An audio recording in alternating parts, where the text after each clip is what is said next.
Today, we welcome you to the start of the Le Mans Virtual Series for 2022.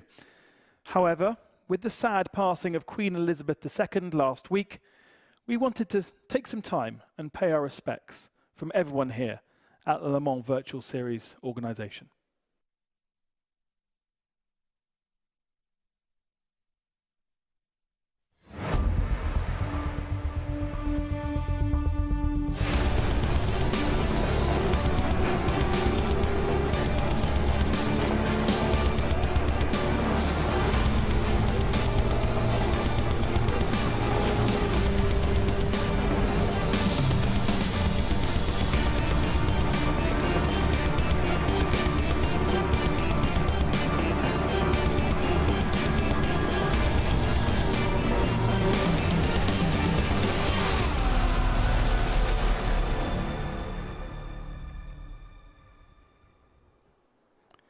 Hello everyone and welcome along to qualifying day for the start of the second season of the Le Mans Virtual Series. My name is Ben Constanduris and this evening I'll be joined by Chris McCarthy alongside me and Lewis McGlade later on.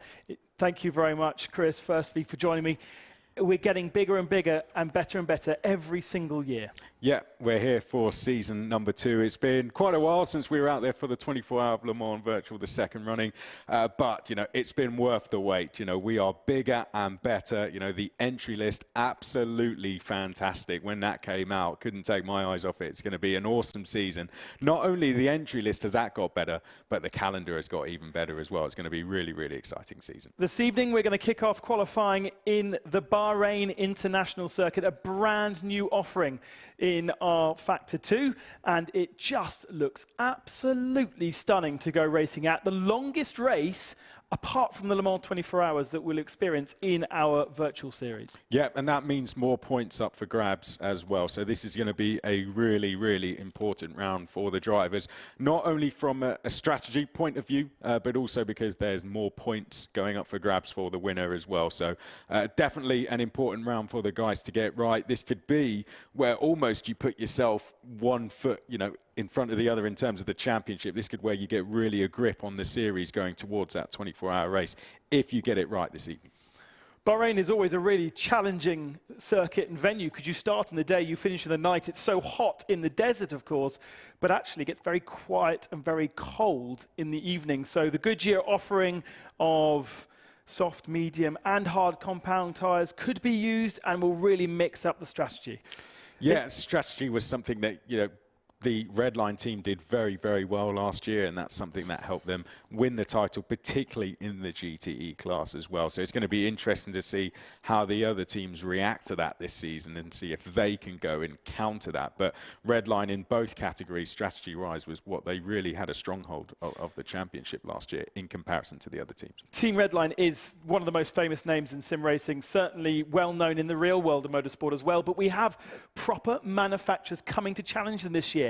Mercedes-AMG. We also have effectively a works Porsche entry in both categories through Coanda.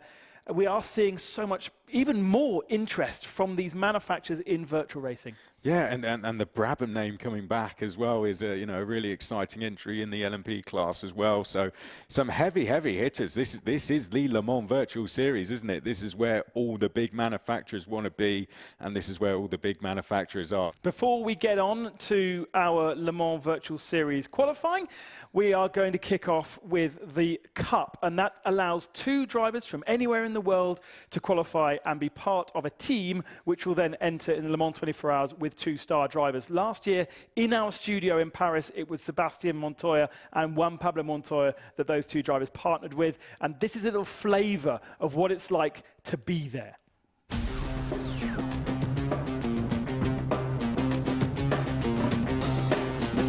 We are seconds away from the start.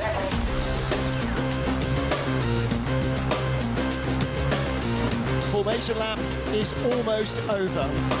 And here comes Verstappen into the lead of the race already. Drogovic respectful to his pseudo teammate, and Max Verstappen leads Le Mans.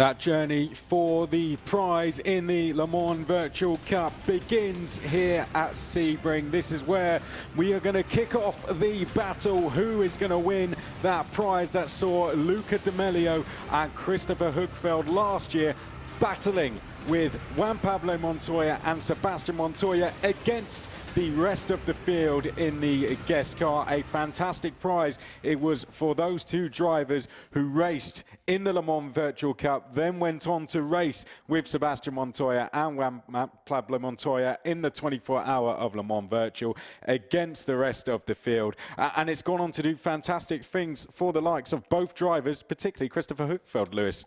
Yes, indeed. What a sensational season it was last season, of course. Like we said before, the two that went through, that was Luca Di Meglio and Christopher Högfeld. Högfeld, who is actually racing in this season of Le Mans Virtual, but there are still a few things up for grabs. We've said before that there are a couple of drivers as well that took part last season and ended up moving their way on into either a seat in Le Mans Virtual itself or even a seat for this season. Henry Sinnick being one of them, along with Jimmy Nisler picking up drives at the satellite racing. They didn't win the Le Mans Virtual Cup, but they took part and they were scouted by a team. Well, of course, it's great to have you back. Myself, Chris McCarthy, Lewis McLeod called you through all the action last year. And particularly last year, I think one thing we saw was that the battle of the points was very, very close throughout. But one thing we saw last year, Lewis, was drivers getting scouted throughout the season, didn't we? Because not all the drivers had to go all the way to the end of the Le Mans Virtual Cup to end up completing in the series. No, of course not. Like we said, with Jimmy Nisler and Henry Sinnick doing that kind of work, working their way through. They're not the only examples. There are a few others that have gone that kind of distance and that route. And that's why we love a series like this, is that there are other kind of routes, other aspects that people can take to kind of find their way through.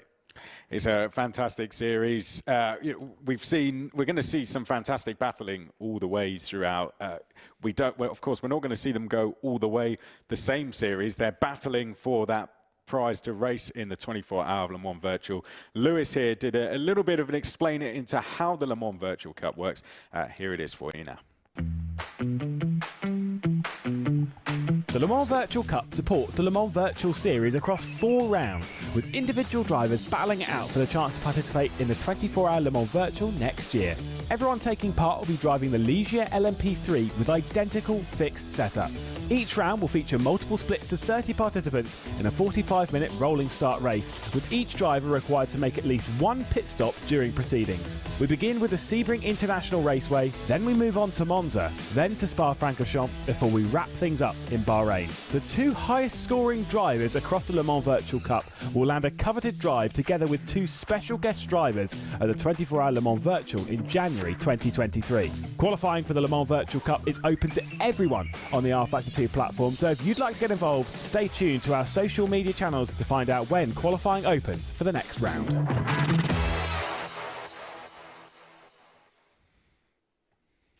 And there it is, all explained for you from Lewis. Now, one thing, of course, we're going to be racing here at Sebring first, and as we did last season, we're going to be doing it in LMP3 cars as well. So talk us a little bit about that challenge, Lewis. LMP3 cars around Sebring, what's that like? Yeah, the tiniest difference to what we had last season. Last season we were in the Norma LMP3. This time we're in the Ligier LMP3. Tiny differences between the 2 cars, which means that some of those that had experience from last season might actually struggle to get used to the subtle nuances between the 2. Won't matter too much, really, in the long run. But Sebring itself, in a car like this, you're talking of medium downforce. You're talking of quite a bit of power going to the rear wheels. Just under 600 brake horsepower, going to those just rear-wheel drive, a little bit of traction control, but not really much. Big bumps at Sebring. It makes it really, really tricky. And it's going to be a 45-minute race again, as it was. We're going to have to see pit stops required because they don't have the full tank of fuel in the car, which means they're going to have to come in. So how long are we going to be seeing them do the race, do you think? I know it's 51 litres, I think they get in. So how long is that going to take? Yeah, typically it's a 100-litre fuel tank. They're limited down to 51. Expected run times around about half an hour of running. Maybe get it a little bit longer than that, but normally it's about half hour where you were expecting, which is about 2/3 of the way into the race. That's the expectation. Bit of fuel saving, bit of fuel management, will save you a bit of time in the pit stop in that stationary time. Obviously, the more you save, the more you don't have to put into the car. So fuel saving is going to be a little bit important, but this is going to be an out-and-out brawl around that circuit. And what a track it is as well. And for people watching who have rFactor 2, maybe just missed out on this, didn't quite know that this existed, this is almost a good chance for them to say, right, let's see how this works. After this, there's 2 more rounds, because the final round of the season, which is going to be at Bahrain, is just going to be for the top 30 in the points. That will be then an extra point score when the top 2 at the end of that will go through. But this is almost a chance for them, isn't it? Just for them to figure it out before they can go on and then have the chance to qualify, because qualifying opens Sunday for round 2. Yeah. This could be a chance for them to go, let's see how this works, and then maybe I can get a chance to get on the big screens and maybe get scouted myself like we saw with Cynic. Absolutely. There's some drivers as well, whether they're on different simulators or whether they're not even really in sim racing, and think, I can give this a go. For one, there are multiple splits. So that's one big plus, is that you don't just have to be top split. There are races in lower splits where they can take part and they can actually just enjoy the race, less so from a super serious point of view, more so just to get out there, get used to rFactor 2, all done through the competition system. No signing up to big leagues, no paying massive entry fees, no having to find a big team to come and drive for. You just take to the car, do the qualifying, and then, hey, maybe you will be a part of a grid like this. Well, as you said, there's a lot of races going on. We are just watching the top 30 of them, and here are the cars on screen now going on their formation lap. So here we can see them making their way around. Our first real look at them. And the good thing is, all in the same car as well. So a full level playing field we see out there. Yes, indeed. Like I say, it's all equal, fixed setup as well. So those that have thousands of hours in a car, no advantage. It's about you, it's about the driver, it's about working your way around a circuit like this and kind of finding those little bits. Your practice is essentially your qualifying, and that's what's really, really important from them, is to make the most of that session. Well, we can see the cars making their way round. Let's go through how they're going to line up. We've got Zolt Suits there in the number 34, Michael Leroux in the number 13, Leandro Pupo, who we saw last season as well, fighting towards the front. So we do have some names like that who are recognisable from last season. Yeah, indeed. A couple of other ones that might be well known from the community around sim racing. Of course, like we said, with Zolt Suits, he's been well known within the rFactor 2 community. Pupo, like we said before, Leandro and Lucas Verla, twins, Brazilian twins, that normally race for Snowshat and esports. Johannes Dries is another one. Stepbrothers Racing in I can't remember how, well, the actual relation is. I think I said it before. It was brother-in-law. Brother-in-law. Will be racing in the Le Mans Virtual Series tomorrow. So that'll be very exciting to see how Philip Dries gets along. But we get to see Johannes Dries racing here. Walter Plesny, though, looked really quick in the pre-qualifiers. Got a bit of work to do for the mid-pack. Yeah, Jose Beringer there in the 35 on row 2. Leandro Verla, as you mentioned, Guillaume Rakadin also on row number 3. Then row 4, Dennis Zetak, Florian Cisse on row 4. Row 5, we've got Stavros Musadis and Lucas Verla as well. So those are going to be your top 10 drivers. Martin Merguli down the field was a driver we saw last year. Watch out for Walter Plesny, was one of the top qualifiers through, is in the number 1 car, as well as Sean J. Arnold as well, down starting in 18th place, but in the number 3 car. We'll keep an eye out for him throughout the race. Drivers making their way now round towards the start-finish line here at Sebring. We are getting ready to go for 45 minutes of racing, and for the first time this season in the Le Mans Virtual Cup, the green flag is waved and the drivers make their way down towards turn number 1 through the left-hander here at Sebring, and Zolt Suits leads us through the left-hander and down in towards the first braking zone. Do we get everyone through nice and safely? Someone on the grass on the inside there, and that was always going to end in tears. I think everyone just about able to keep the car pointing in a straight line. We do have a yellow flag out early doors here, but quickly back in again. But other than that, a relatively clean start to get us underway in the Le Mans Virtual Cup. Yeah, we had a good start from Zolt Suits. He was able to clear quite a lead into the first corner, but that was brought straight back in by Leroux and by Pupo. Don't count out the likes of Verla. Verla. You said about Merguli, by the way, who started outside of the top 10. Boom, he's in 6th position at the moment. Superstar, as well as Wojtek Polesny, who's inside the top 10 now with a 9th spot as they run side by side, coming up towards Cunningham. Yeah, great start there from Merguli. Schuch has done a really good job out front as well. Leroux in 13th place, Popo in 3rd place as well. Verla in 4th place, yellow flag going out in sector 2. We can see the number 17. You can see positions live to the left-hand side of your screen. It seems Raikkonen has had problems early doors. DNF coming up for him, unfortunately. So that's a disappointing start to his season, but made the top split, so can use that for some confidence going forward as drivers now make their way onto the back straight for the first time. And it seems Schuch is coming under a little bit of pressure here from Leroux as they make their way towards the final corner. Leroux closing him down here. Remember, this is a long race, 45 minutes, where we are going to have to see them do a pit stop. They will run out of fuel about 35 minutes into the race. So Leroux has got plenty of time here, Lewis, but will he want to make this move early doors, or will he take a patient approach, do you think? I mean, I don't know personally. I know what I would do in this scenario. I'd be a little bit patient, although if Zoltz is going to make mistakes like that, I'd pounce them straight away. This is back with the number 17, just ahead of one of the Arnage competition cars through T1, a bit further down the order, just outside the top 10, I think. Yeah, that was Zitello, isn't it, going side by side there and dropping down the order, and that was the number 1 of Polesny trying to get down the inside, didn't quite make it work. So Polesny there with the red livery on the side of his car. You can see him second in this queue.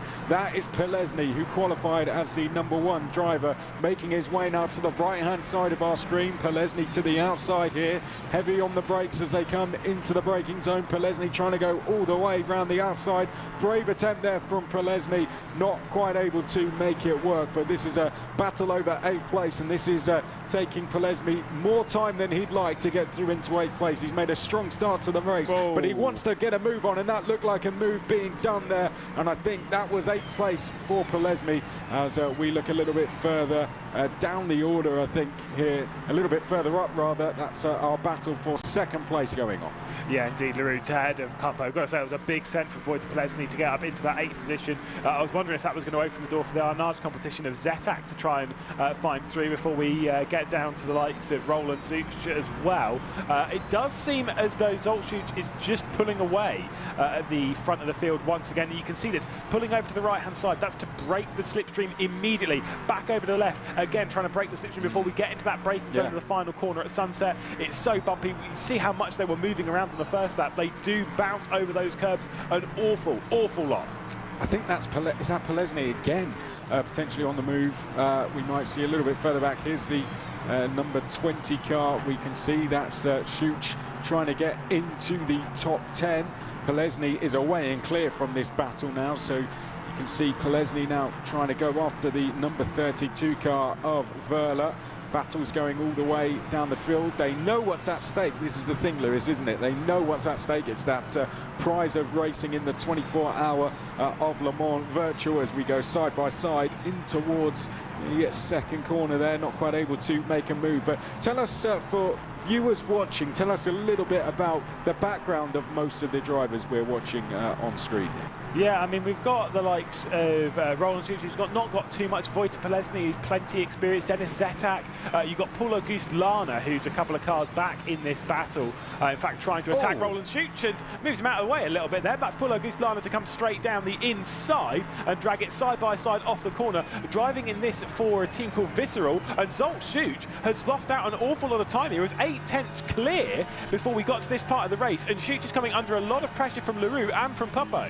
Yeah, you can see Schuch there. Too deep. He's gone wide, isn't he? Schuch has gone wide there, and he's just gifted up the lead. There goes Leroux through into the race lead, and it looks like Pupo is going to go with him as well. So Zoltz, the pressure of leading the race has got to him. It's not for everyone leading the race there, and Zoltz, unfortunately, not quite able to work with it, and unfortunately running wide there. And Leroux is going to take over the lead of the race there, and I think that was Verla who who had to take avoiding action coming onto the back straight there, almost going straight into the back of Schuch, and that's going to be a change of third place, so it gets even worse for Schuch. He drops down to fourth place now. Michael Leroux is our new race leader as we go on to another lap here at Sebring. Really important though for Zolcic to climb out of his own head just a touch. You need to focus on the race at hand. You need to focus on what's going on ahead. Sure, you've lost out a little bit of time. You might have overheated your tyres ever so slightly, which is a big deal on rFactor 2.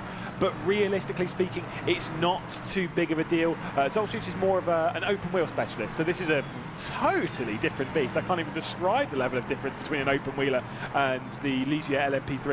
But it's very important for him to keep to get his head back in the game, get his head back in the race. You might have lost the lead now. Save fuel, bring the tyres back in, and attack late on in the race. Those are the really important things as the yellow flag comes out once again in the first sector. That sounds like it's a crash in T1. Yeah, I tell you what, I think it might be Mia Rose because she's tumbling down the order, sadly. She was running in P12, and now she's dropped down to 23rd place. Make that off the screen, so that's a real shame for her because she climbed up the order nicely. Three wide we go, and that is going to end in tears, and has done, unfortunately. There we can see that was just never going to work. Too many cars into one corner, and we've seen two off on the inside on the grass there. Didn't quite see who that was going off, but we will see cars dropping down the order on our timing screens now. But here we can see Maki Yupi was just ahead of this Juha Maki Yupi, so it was battles going on for just outside the top 15 positions, that looked like, but Juha Maki Yupi was just able to escape that. Schuch in the number 20 running in 12th place. About to drop to 13th place, I think. Good move that from Maki Yupi. Mia Rose, we believe, is coming in, unfortunately, so that's a real shame. Here we can see a replay of what happened. Yeah, down into T1, out wide, rejoining. Oh, it'd be down to third corner. Just a little bit of contact, and unfortunately, when you get onto that bit of grass out there, you are a passenger. Did manage to get back onto the road and get back going again, but big send-off like that. It's a slight bit of contact, but it's all you need at that. A little bit of wheel-to-wheel, and you're onto the grass. And whoa, big moment from Varkonyi. Wow, that's a big moment. That was a good save, wasn't it? Mia Rose is down in 23rd place, by the way, so we'll see what she can do from there. But Zoltan Varkonyi having a good save. And is going to have to fight with the car again, really wrestling away, isn't he? Zoltan Varkonyi, as he tries to work his way towards the top 10, and that's a good move round the outside. Whoa. I think that might put him into P12. Someone going across the grass just behind that. Was that Schuch that might have, or was that the number 23 perhaps we saw going across the grass? But Maki Yupi and Varkonyi, we saw side by side. Varkonyi doing a good job round the outside there. Everyone really going for it. It is the first round, so the mentality of some drivers, it's for some, as you mentioned, bit of a new car for them, new championship for them. They all want to score big, and that could be getting to some of the drivers here. Yeah, including our early race leader as well, who's Zolcic, who's dropped back to 8th position at the moment. So it's clearly had more of a moment. The thing is, so we saw a couple of lockups, right? This could be from overheating tyres. Now, this is a fixed setup. That means there's not much more you can do. You kind of just drive within the car itself. I think you can adjust brake bias and slight things that make it work for you as a driver. But if you're locking up, you're not only flat spotting the tyres, you're overheating the tyres big time. And that can cause some sizable problems later on. And that's what causes a little bit of tyre overheating and those kind of issues that kind of drag things out and make some problems. You've got a bit of a movement as well from one of the unarged competitions. I think that one might be Dennis Zetak ahead, trying to make a move on potentially Zitiello. Might be one of the Verlers, though.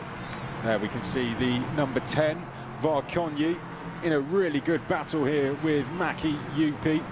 Coming through turn one, though, this is a driver on the move. Martin Marguli has done a fantastic job to get up to P4, charging after the top 3 now, doing a fantastic job. Walter Pilesny is the quickest car on circuit as well in the number 1, but this is a man going very well. Martin Marguli, one of the drivers that we mentioned a lot last season, Lewis, and going very well this year. Yeah, had put on some great races last year.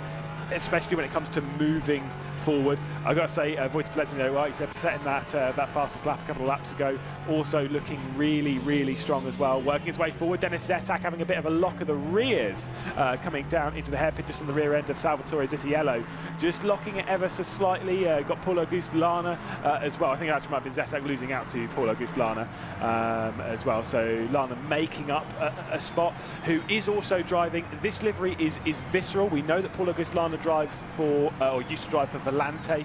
That is the rebrand of it. So he's been in this team for a while. It's gone for a couple of rebrands, a couple of changes, and yet Paul Auguste Lana stays alongside, stays with the team, and still fights his way forward. We mentioned this is the drives from the likes of Plesny, Merguli. These are the kind of performances, and Leroux out front. These are the kind of performances that, particularly now the Cup races, you know, for those of you regular viewers, and a welcome back to you to a brand new season. Thank you for your company. But this is the kind of races where our teams are going to be watching because the Cup races are now before qualifying, which comes up next. So sit tight if you are waiting for the Le Mans Virtual Series qualifying for the first round. That is coming right up after this. This is the Cup race first of all, but they will be watching closely to see who could be their next stars of the future, and they are already going to be looking at some fantastic talents. We've just seen a couple of changes there, and I think we could see another one. Here comes Auguste Lane trying to make a move down the inside at turn number 1. I think that was a little bit ambitious, Lewis, but a good attempt nevertheless, but I think it's been handed to him on a plate. Thank you very much. Through he goes, or is that a back marker potentially? Oh, is that Zolt Schuch? Yeah, it is. That was the move that Paul Auguste Lana, I will just correct myself by the way, Paul Auguste Lana's drive for SDL Esports, not Visceral. But yeah, I think it was Zolt Schuch that's just been sent off there, so his race gets worse and worse and worse. He's now down to 12th position. He was running 8th, so that makes a perfect amount of sense. But yeah, like you're saying, with some teams and drivers and whatever, there are a couple of teams on this grid that have an entry in of course, the Le Mans Virtual Series, including that pink and white. You'll get used to seeing these colours, because that is our Nage competition. They do have a Le Mans prototype in the Le Mans Virtual Series.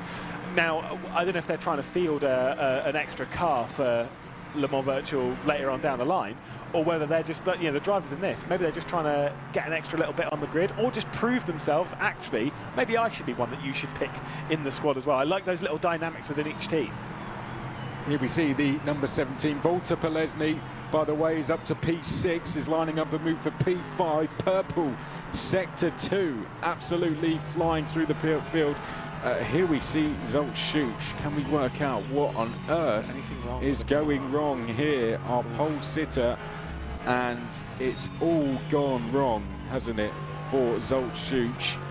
Is this just a case? It doesn't look like there's any particular problems with the car. Slight left-hand down, I think. It's quite hard to see from this angle, but I do believe it would be easier if we see an onboard from another car as well. But it does seem, yeah, see, I do think that is slight left-hand down. He's got damage to the, there we see it. And I think that is on the rear as well, because that's where, I've said before, when it comes to damage on a car, on a race car, you want front-end damage, not rear-end damage. Front-end damage will normally create a little bit more understeer, etc., etc. Rear-end damage makes the car completely unpredictable going into a corner. Now the question is, where did he get that damage? It could have been on the exit of the final corner, it could have been with another car, I don't know, but what we do know is that Zolt Schuch is struggling a little bit. We don't know where that contact came from, but either way, he's definitely got it. Plesny, P5, ticks another one off the list now. Merguli next for him, who isn't quite able to catch those top 3. I've got to say the top 3 are doing a really good job here. Here we can see Michael Leroux. You can see the top 3 all together, fairly equidistant between them. Let's go on board then with Michael Leroux. Talk us through a few corners here, please. Yeah, one of my favourite corners in American motorsport, this one being Tower. Such a tricky one, because you're going over to the left-hand side before bringing it up towards the right, punching it on. Great name for a straight, by the way, the Flying Fortress straight up towards Bishop. Again, great corner. This is where we saw the enormous crash in the World Endurance Championship from Pachito Lopez, obviously a bit earlier on in the year at the Sebring 12-hour, and then coming up towards Le Mans corner and out onto the Ullman straight, the back straight down towards the final corner at Sunset. brilliant section. This is one of the circuits which is loved so much in the endurance scene of sim racing, of motorsport as well. Of course, we're racing it here in Le Mans Virtual Cup because Bahrain is not released yet, which means that we'll be dealing with that a bit later on. So we can discuss that a little bit later on. But the Le Mans Virtual Series, I promise you, all of the drivers will be looking at this. Of all of the tracks in the calendar, I would say this is probably one of the ones they're looking forward to the most. Genuinely. Yeah? Yeah, no joke. There is so much character in this circuit. Everyone's like, it's flat, it's an airfield, there's some bumps in it, and maybe it needs to be resurfaced. It is a great track. It's a thrill to drive every single lap. I love it. It's provided some fantastic races over the years as well, isn't it? Of course, is a place where we see kick off the season. Mikel Leroux makes his way now, and leading Papo, you can see just under half a second clear, doing a really good job here so far, sustaining the pressure well. A real shame for Such. You can see he's come into the pit lane. Now that might be, he might have just been hanging on enough to get long enough into the race to say, right, now I can serve the pit stop to get the fuel in, to now go through to the end and get as much points as possible. But that's and get the damage repaired. Real, of course, but that's a real shame for him. And here we can see Zoltschuk rejoins the race. It would have been a longer pit stop than required, or has he not been able to fix that damage? I don't think that damage has been fixed. At least from that slight clip we had there on the onboard, I don't think the damage has been fixed for Zoltschuk. So I'm not 100% sure, but either way, we'll take a look as to what happened and where he got that damage. This is Zoltschuk. Oh my goodness! Yeah, he got sent off there. Wow, that was a big send off as well, and heavily into the barrier. No wonder he lost so much time. There we go. Not sure who it was that sent him off, though. I didn't quite catch the number there. It was, I think that was after he'd started dropping back. I think it might have been Zawad Stab in the dark. It might have been... Careful. I'm not throwing anyone directly under the bus. It might have been Leandro Vella. It might have been Mergulli. I don't think it was Mergulli because I think Mergulli was too far back by that point. I think it might have been Leandro Vella, but I won't throw him too far under the bus. I do actually quite like Leandro. I like both of them. I have to say, Mergulli is being caught here by Walter Pelesny and is about to be overtaken. Pelesny is about to pass Mergulli. He is 1/10 of a second back. Those positions will change any second now. This is a replay of the start of the race then, Lewis. So all started very well for him. He absolutely nailed the start. Yeah, absolutely beautiful start from Zoltschuk. Those behind kind of struggling a little bit. Had that look to the inside from Leandro Vella, or Lucas Vella rather, trying to take over about 5th or 6th position. The top three are kind of already cleared away by this point. It's that massive send down the inside by the Arnage competition man of Vella, and then that chaos in the background. That's kind of what we expect coming down towards T3. And yes, I know it's count the corners. I know it is actually T3 this one.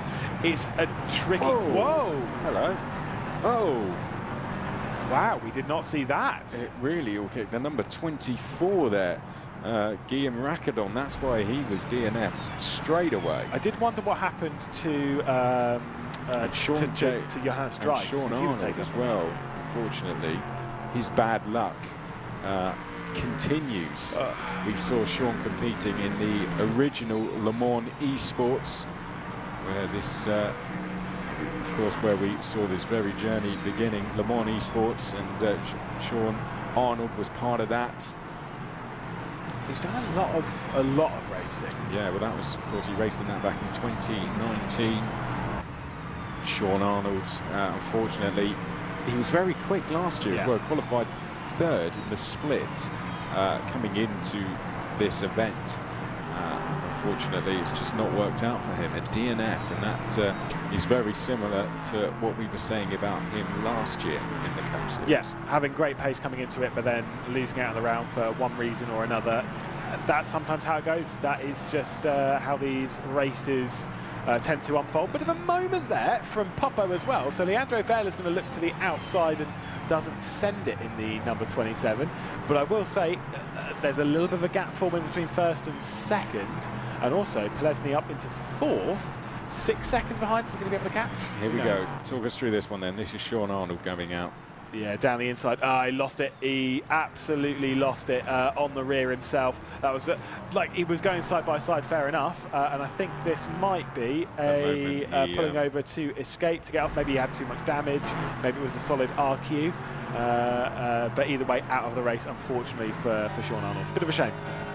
Yeah, it seems the latter, doesn't it? It's a shame. Hopefully we see him back in the next rounds of the event. And if you're watching this and you fancy a little bit of it, qualifying for the next round is live from Sunday until the 25th of September. Round 2 will be at Monza on the 7th of October. Make sure you get your qualifying laps in. All you have to do is go on rFactor 2. Head on to our website and our social media for more information on how you can take part. It is completely free to take part. So get on there and get your lap setting. You will enter no matter how quick or how slow or fast you are.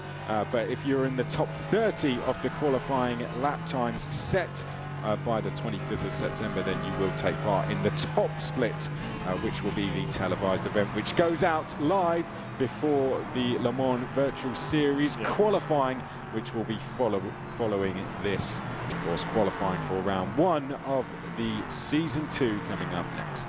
Yeah, and also, you know, if you're on the rFactor 2 competition system, there's a lot of other stuff as well, whether it's taking part for this Le Mans Virtual Cup. There's also plenty of other series and stuff. There's so much to do when it comes to the competition system. So it's a great thing that's constantly evolving, as we'll take a look on a replay as we see on board with the number 14 being Heures. Ooh, that was a big slam into the barrier, though, from Darius Andre. So a bit of an issue there. Now, Walter Polesny had just taken a huge, and I mean a huge chunk of time out of the top 3. There might be a bit of fuel saving going on here with our top 3. Either that or Walter Polesny has been doing the same.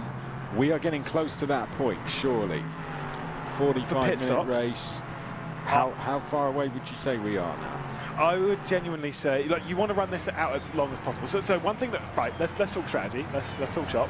We're not expecting tyre changes, right? We're expecting to run these tyres to the end of the race, which means because you're not going to be taking advantage of an undercut, because there is no thing to take advantage of, you're running on the same tyres. If you come in and then fuel up, you're just putting more weight onto the same tyres. You say we're not changing tyres, and that's because... I don't believe so. I don't. In a 45-minute race, if you're stationary for too long, I think you just want to run the same tyres. Obviously, you know, changing the tyres will make a pit stop 15, 20 seconds longer. Not worth doing. Stay on the same tyres. Whoa! Hello. Was that a back marker? It must have been. Must have been a back marker. That was very scary, though, for our race leaders coming through. My goodness. I don't think someone... that must have been, yeah. I'm not sure which one it was, but wow, I've had those moments in racing before. That wakes you. You're calmly driving through, and then suddenly there's a car sideways. It's like, wow, the car in front of you quickly pulls to the left-hand side, and there's a stationary car staring at you. Yeah, Leandro Vela, they're trying to find his way through the room. Yeah, good driving from the top 3 there to avoid that one. You want to, yeah, exactly. You want to run as late as possible so that you're running fast lap times towards the end of the stint.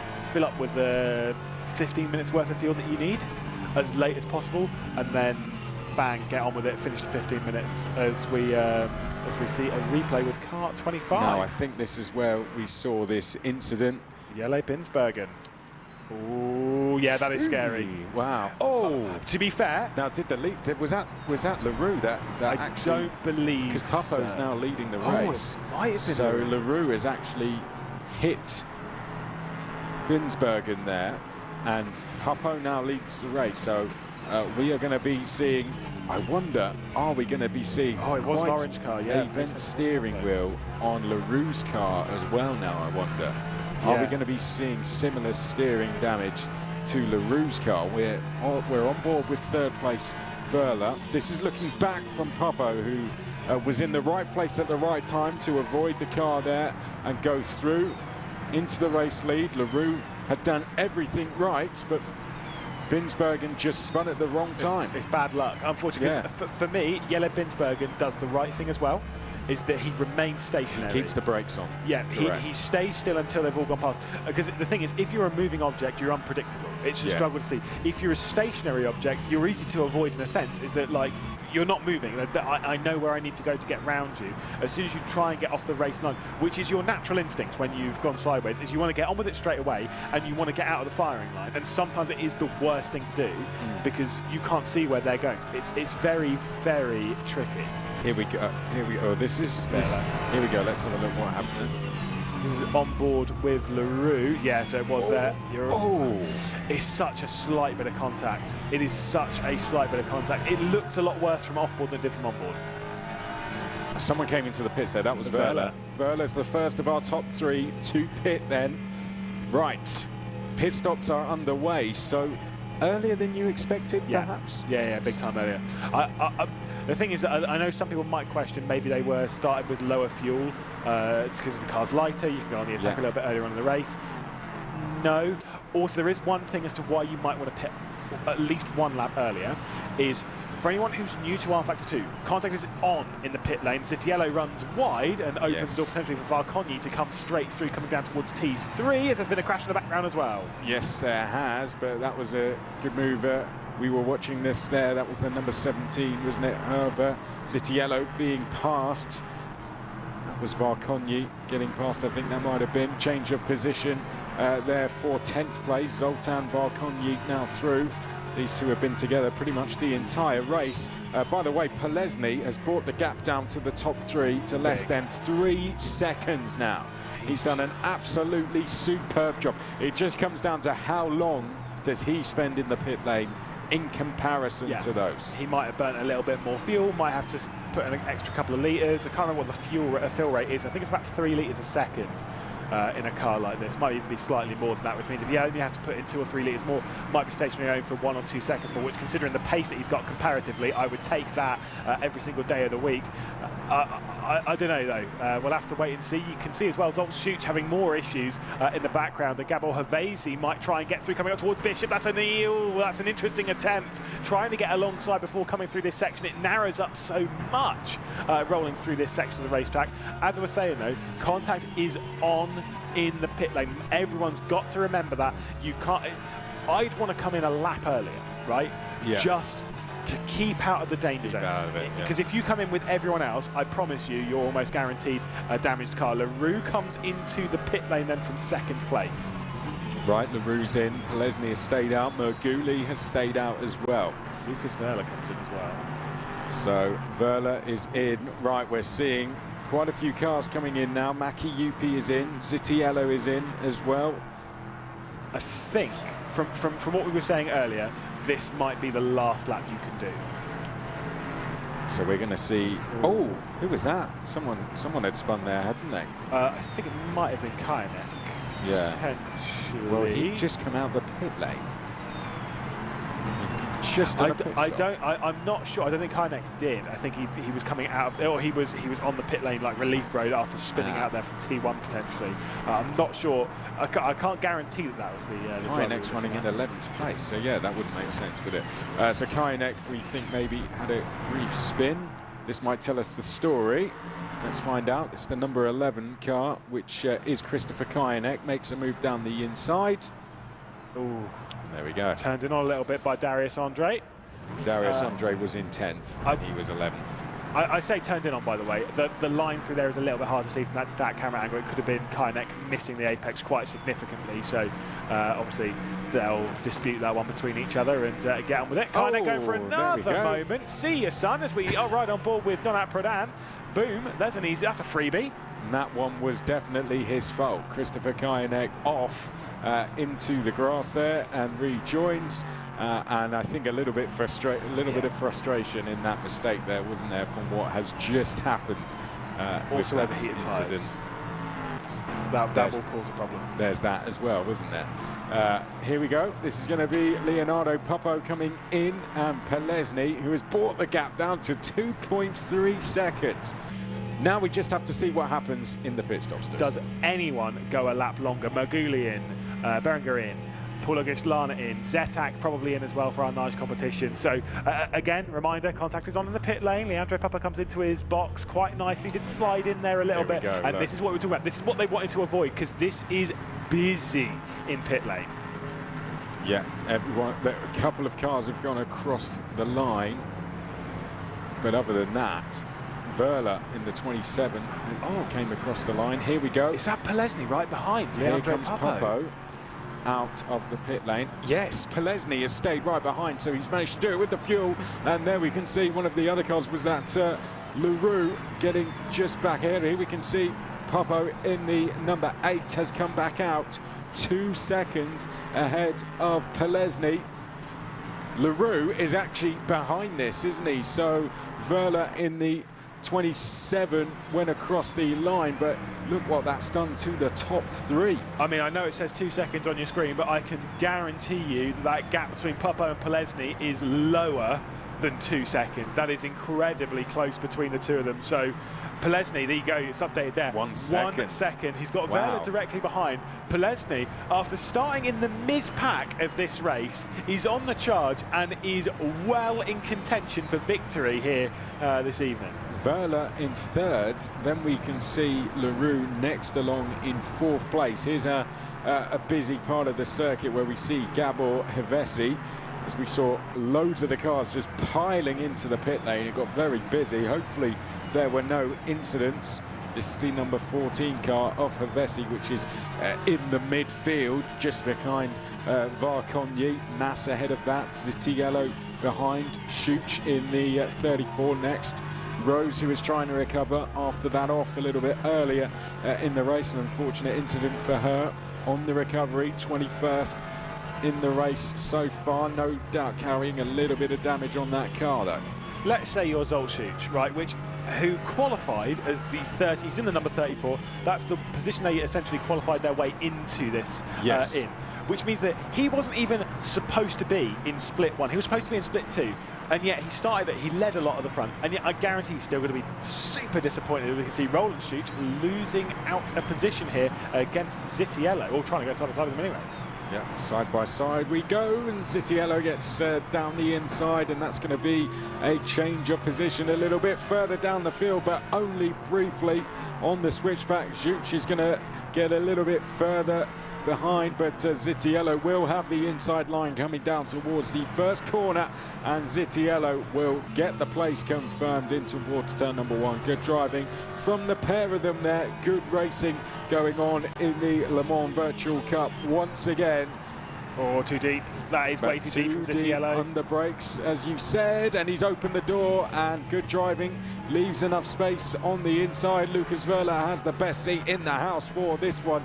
Is he going to give Zitiello a little push down the inside here? I think he's thinking about it, isn't he? Which way do I go? Left or right? He's going to go to the outside as they make their way down into the braking zone. And Roland Schuch just ahead, but only for the corner. You can see Zitiello now back alongside once more. They stay side by side for half a lap around Sebring. Have you ever seen anything like this? They're still going to be side by side, but Roland Schuch there comes out ahead, just ahead of Zitiello. Yeah, I've seen some side-by-side around Sebring. When it lasts that long, you end up losing a lot of time and you frustrate those directly behind. I think Zitiello is struggling a little bit with the car. I think Lucas Wehrle is struggling a little bit with the car because he's gone in way too deep there, and Cameron Barker might find his way past in all that through Tower. But that was a bit of a moment as we head back up to the race lead. Popo with Polesny and Wehrle as well. The trio separated by 6-7 tenths of a second. Here we go, Polesny lining up a move for the race lead. This has been a long time coming. He's had to work his way through the order. Polesny, who qualified as the quickest coming into this event, started down the order though. Polesny has worked his way forward. He's run a little bit too wide there though, getting a little bit too keen. Now he's going to have dirty tyres coming down in towards the second corner. He's going to have to get the tyres back again. And Walter Polesny for now will have to settle for second place, but he's still got 10.5 minutes remaining to get this move done on Popo, but he has to be careful of Wehrle behind there in third place. Yeah, it's very, very tight. Like you say, normally in a standard race, it'd be like, right, do not make a mistake, and you're almost guaranteed hanging on to the race lead. These tyres have done a bit of work, though, this afternoon already building up to this point. So they're already fairly worn. Polesny's probably more so than most, as he now looks inside, outside, and absolutely sends it. Big move from Walter Polesny. brilliant move from Polesny there, sold the dummy and went down the inside. Fantastic driving from Polesny, and that is the race lead with 10 minutes to go. Is Papo going to have anything in response? No, he runs wide under braking, trying to keep up, and there we can see the view from behind as Walter Polesny drives off into the distance and leaves Papo and Wehrle behind to dispute second place. Fantastic driving from Polesny. What a move to take the race lead. Has made a lot of good moves so far this race, but he definitely saved the best one till last. Papo and Wehrle will now dispute second place. Leroux trying to close in fourth place here. Auguste Slade is in fifth place. Then we have Beringer in sixth place. Zitak is 7th, Maki Yupi is 8th, Varkonyi is 9th, Mas is in 10th place, Hevesi 11th, Schuch is in 12th place, Zitiello is next in 13th place. We go on board with Wehrle in the 27th, another driver doing really well so far in this race, qualified as the number 27 driver out of the 30 in the split, and doing really well, outperforming himself definitely compared to how he qualified, and he'll be very pleased even if he can just finish in third place. And both of the Wehrle twins did last season at various points. This is not their chosen platform. They're normally more experienced elsewhere in sim racing, more so towards the racing experience platform, but here on rFactor 2 I've been seeing them race this a lot. They're really enjoying their time on the rFactor 2 platform. Every time they go racing they move a little bit forward. This is certainly the best that I've seen out of Leandro Wehrle at all on this platform. Lucas Wehrle's had a bit of a tougher break this race, but still looks plenty fast enough himself. But for Leandro, looking really strong right now. I don't think has the pace to challenge for the race lead, but certainly could grab over that second position because Papo's tyres look like they've certainly overheated, particularly on the fronts. Yeah, like you said, we have done pit stops, but as Lewis mentioned before those, they would not have changed the tyres. They're on the exact same tyres that they were running when they came into the pit lane. The only thing they have done is injected some fuel into those cars to take them through the last 10 minutes of this race. Leandro Wehrle is on our screen. He's running in third place so far.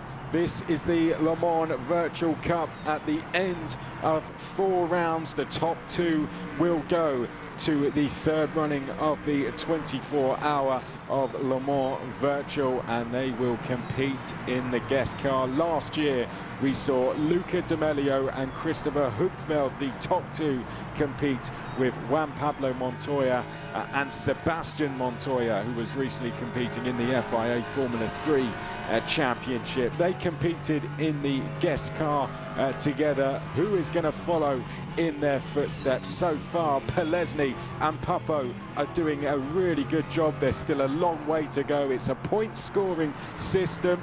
The first 3 rounds will see the top 30 qualify through to the 4th round, and then at that 4th round more points will be scored, and at the end of that the top 2 will be chosen. But throughout we may see drivers scouted off as we see some running wide. I think that was a back marker. Possibly was that it was Varkonyi. Yeah, definitely Varkonyi losing out to Julien running Mas. wide, unfortunately, so Julien Mas goes through. But we may see drivers, as we saw last year, being scouted, and I tell you what, the likes of Wehrle, Leroux, or Gastelane as well, who's putting in a fantastic performance. These kind of performances will see these drivers getting noticed by those teams. Racing in the Le Mans Virtual Series, where qualifying for the first round of the second season comes up in just a few minutes' time. Yeah, and that'll be a big qualifying session, of course. Moving to a slightly different circuit, of course, that will be done at the Sakir International Circuit. We'll talk about that a bit later on. But focusing on the race at hand, just in the back of the top 10. Like I said, it's points, scoring points mean prizes, etc., etc. We know all that. Well, you can't score points unless you're finishing well. And to be fair, genuinely, round 1, I would absolutely take a top 10 finish. Yeah, absolutely. And so for these lot, I'm okay with it. You've got to be in it to win it. You've got, consistency is key in a championship like this, isn't it? Christopher Hookveld, he's a perfect example, isn't he? He wasn't someone who was winning races all the time, was he? He was in and around the top 5, in and around the top 10 he was always in there in the top 10, but in and around the top 5. I remember the Nordschleife, he put in a particularly good performance, but he always had himself up there, and it was just the case for him. Luca De Melio, of course, was a driver who walked away with a few of the races, but he was someone who just scored incredibly consistently, Yeah. and that's what's seen him get noticed by RHE. And stick with us, because he is competing this weekend with the RHE team. He's been signed by them as a result of his performances. And he never won a race. Look at the results from last season. He finished 4th in the first race at Monza, then 6th, then 2nd in the final round of the actual main championship, and then in the final race of the season where it was about the top 2, that one, he finished 2nd behind Luca De Melio. Never won a race, and yet now we do see him taking part in the Le Mans Virtual Series as an actual driver, not as you know, an entry for winning he's been signed by a team. He's taken part for a proper professional team as well in RHE. It's a big move, and it's all changed by moments like this. All bit of wide there though as we ride on board with Havesi. Varkonyi's gone wide, and very wide. And big teammates for him as well in that car, so we wish him all the best of luck for this season, and it just shows that it's the idea behind the Le Mans Virtual Cup. It's a proven system. It's seen drivers getting picked up, and these drivers not signed to these big outfits. This is the chance for them to show what they can do on the big stage and go on and make careers for themselves in esports, because that's now what Christopher Hoogveld has a chance to do. He has a chance to make a career for himself out of this. In one of the biggest teams in sim racing. There are a lot of heavy hitters in the sim racing world, and RHG's in there. A bit of lap traffic as well for Pupo to navigate. He's still having to worry about Verla directly behind me, right on board with Leandro Verla. Prelesny's gone. See you, son. He is checked out from this battle. Roughly 2 laps left to go here at Sebring. Prelesny's not a part of this battle anymore, but Pupo still hanging on to second position, hanging on to the valuable points that second place has. I say it one more time, qualifying for the next round on rFactor 2 opens on Sunday, and it'll be open until the 25th of September. 248 drivers qualified for this round. We are only seeing the top 30 of those competing on our screens. The rest are racing throughout, but we are not seeing those compete. So get yourselves competing. You can do as many laps as you want. You've got a good few days there to go and set yourself a lap. So get practicing and go and get a lap in. And maybe next time you'll be on our screens and showing yourselves in front of these big outfits we see watching on. Here we go then. Let's go back to this, because this is a very important battle, not only for this race but in terms of points as well. Remember that only the top 2 go through, and that'll be on the mind of Verla. If he can finish in the top 2 here, for his confidence and psychologically, that will be a big win for him. Yeah, absolutely big time. Zoltz, by the way, has come back into the pit lane, so a big shame for him. Unfortunately, he drops down now, down to 28th position. Big shame. Leandro Verla's certainly looked more than fast enough to get past Pupo, but it's a hard circuit to pass that. Slipstream is not king in a car like this. That's a little bit wide, though, onto the Ullmann straight from Leandro, from Pupo. And I think Verla, this is the best opportunity for him to make a send, and I'm not 100% sure if he was going to do it as we take a look on the replay with what happened to Zoltz. Whoa, see you, son.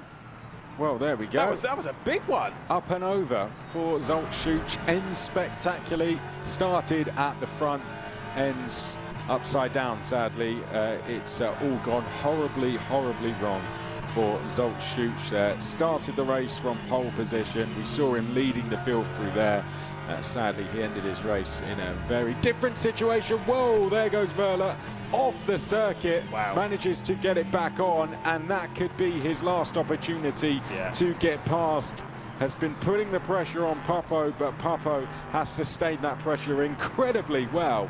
And there we go. I think that's second place confirmed for Pupo, unless we see him make a mistake now or hit that lap traffic in a bad place. Yeah, which could be pretty important, but you can see as we look at Pupo, a fair way behind Wojtek Plesny. They've lost 5 seconds. They're on the final lap of this race. And Papa, having kind of lost that from defending, was losing 2 seconds a lap to Wojtek Plesny whilst defending. We look back into this battle with Julien Mas with Heures. Oh, big moment. He's a bit of a send as well. And Julien Mas has been sent around at the hairpin. Oh, that's such a big shame. He loses out to Varconi. He loses out to Roland Schuch as well.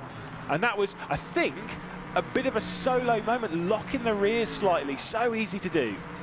Really unfortunate way to end. Of course, it is the last lap. In a battle like that, they are giving it absolutely everything. And one man who has done that and has done that incredibly well is the #1 car. He's going to finish with the number on his car. Wojtek Plesny comes down the back straight for the final time. Into the final corner he comes. He's driven a superb race. He might not have started from the front, but that is where he's going to end. A hard charge through the field for Wojtek Plesny, and he is going to take victory in the first round of the Le Mans Virtual Cup. A fantastic performance from Wojtek Plesny, a superb move to get himself into the lead as well, ahead of Leandro Papo, who's done a fantastic job to finish in second place. Verla gave it absolutely everything in third place, but couldn't quite get enough to get past Papo there. Fantastic driving nevertheless, and good points in the bag for the number 27, but no one could quite keep up with Wojtek Plesny. He had to really work for that. I'm not quite sure how he was able to make such progress and still maintain the same amount of fuel as his competitors as well. He's driven a superb race. It was just by the smoothness. If you kind of watch it with how he was when we were riding on board, when he was going through the battles, we saw Papo running wide for a few corners. We saw some issues through all of that, but it was the absolute overwhelming smoothness from Wojtek Plesny that looks after tyres. It looks after fuel, and it's proof that you don't have to be attacking every single corner like your life depends on it. Back off a little bit, drive within the car, drive within yourself as well. Absolutely fantastic, wasn't it? And he didn't panic throughout the race either, No. did he? He just ticked them off one by one. He knew there was 45 minutes on the clock, and not all drivers, some drivers forget that sometimes, don't they? Yeah, I think that's where Zoltschutz might have lost a little bit. Obviously, he got a little bit of contact, but you know, as we can see, some of the things that happened from earlier on in the race, that was the point. I thought Zoltschutz was gone. I thought he was gone at the start of the race. I thought we weren't going to see him again, but he got brought back in, and then I think he got a little bit in his own head with a couple of those mistakes. Yeah, I was going to say, obviously, our season gets bigger and better, but so does our studio, doesn't it? Absolutely fantastic to have this behind us this year. There we can see contact coming down towards turn number 1. We had a couple of drivers, unfortunately, hit trouble. What are they going to have to do coming back into the next round? There we can see some of them, unfortunately, ending up points-wise. Of course, they're going to be on the back foot. Is it going to be a case of, look, just remember, I'm on the big stage here. Of course, they're going to have to qualify still. Every time they have to qualify to be in that top 30. But it is a case, look, if I can go out there and get a win or a podium in, then I could get spotted. Oh, 100%. It's not even that. And also, like, we even stay in the top 2 in this championship.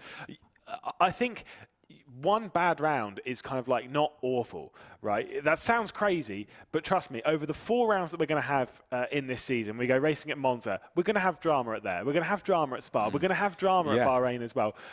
Like, anyone on this grid, they're going to deal with their fair share of drama. Even Luca D'Amelio, who won the championship last season, still had his fair share of drama. It was only Christopher Hugfeld who kind of got through without anything major. Yeah. Zoltschutz we saw there, unfortunately, a real shame for him. Sean Arnold as well. That was another one. Again, massive shame. Again, Sean Arnold. Such a big shame. Such an incredible talent as well is Sean Arnold. But I kind of have to wonder what Sean Arnold's going to do. But we'll have to wait and see. I'm sure there's plenty that he can do on the grid. Yeah, I mean, it's been a fantastic start to the Le Mans Virtual Cup, hasn't it? We come back again, of course. Round 2 will be on the 7th of October. Make sure if you cannot compete, make sure you're with us to watch that, but get competing for that. Of course, though, after this now, straight after this, Le Mans Virtual Series qualifying. You, yourself and Martin Haven did the team and livery reveal. Who do you think the ones to watch are going into this qualifying session? I mean, obviously, we've got the champions, right? That's red line in both LMP and GTE. we'll ignore those for a second because there are a few others. The AMG Petronas Esports team, keep an eye on them. Incredible lineup on that. I said before as well, one that might be a little bit under the radar. Obviously, you know, Porsche, they're so strong as well. Got plenty of others in there. The Floyd Vanwell by Collers, they're super strong. But I would genuinely keep an eye on Race Clutch, Alpine. They're so strong as well. In GTEs, a little bit more open. The SF Velas Ferrari, I'm not too sure. But for me, it's going to be between maybe Redline and maybe even one of those Porsche Commanders. Well, thanks very much to Lewis. We are going to do a quick pit stop and driver change of our own. Myself and Ben will be back to call you through qualifying just after this.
Welcome to the Le Mans Virtual Series. We are ready to go. Oh, this is going to get messy. Wow. Oh, into the barrier. Looking for the lead. Oh, there we go. Going around the outside. That is a bold move, a little bit of contact.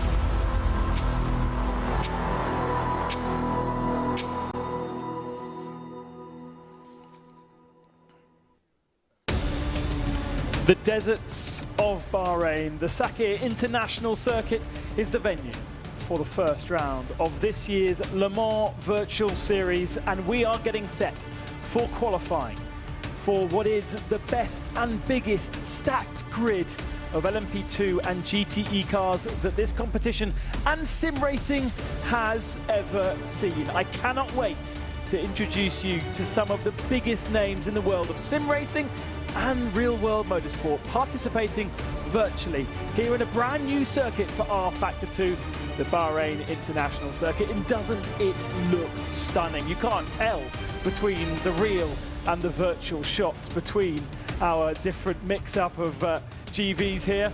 It is also going to be the longest race in our series, apart from, of course, the 24 hours of Le Mans, an 8-hour adventure tomorrow from the afternoon into the evening.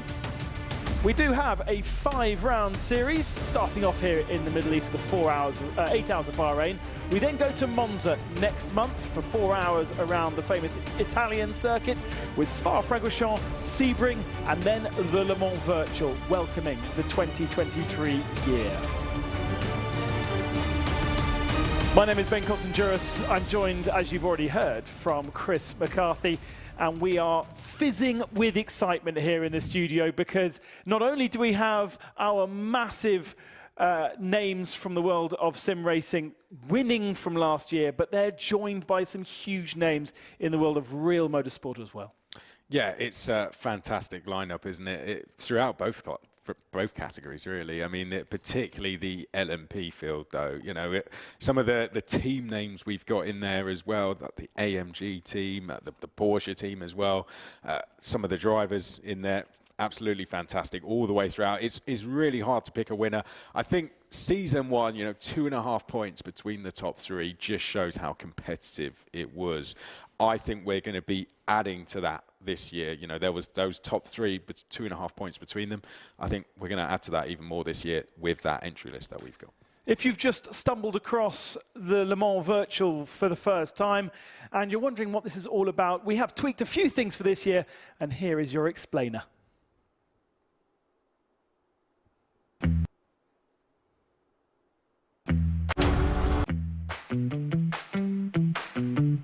The Le Mans Virtual Series will be run on the rFactor 2 platform and includes a 40-car field, which will be increased to more than 50 for the series finale. Each race features multi-class racing between Le Mans prototype and GTE cars. There will be driver changes, dynamic weather, and day-to-night transitions. The calendar will begin in the Middle East for the 8 hours of Bahrain at the Bahrain International Circuit before we head to the Temple of Speed for the 4 hours of Monza in October, a visit to the Ardennes Forest in November for the 6 hours of Spa-Francorchamps, and then we go stateside for the 500 miles of Sebring in December to round out the year. The 24-hour Le Mans Virtual will close the season with a January finale. Each team roster comprises of 4 drivers, with 3 being required to participate in each race. Teams must field 1 FIA-graded driver in their lineup in at least one of the events. Each driver will need to meet minimum and maximum driver times, and teams will work to create their own setups to optimize performance and strategy. Full simulation includes fuel usage and tyre wear, so strategy will be the key to success. Mechanical failures such as engine and brake failure can and will play a part, with aero damage caused by collisions affecting the car's performance, but can be repaired in the pit stops. The race director and stewards will oversee on-track action and will apply penalties if necessary. The prize pool is $250,000 across the series, half of which will be separated between the series itself and half will be awarded for the 24 hours finale. It will be split equally between both categories, and the top 10 finishers receive prize money according to their position in the series standings.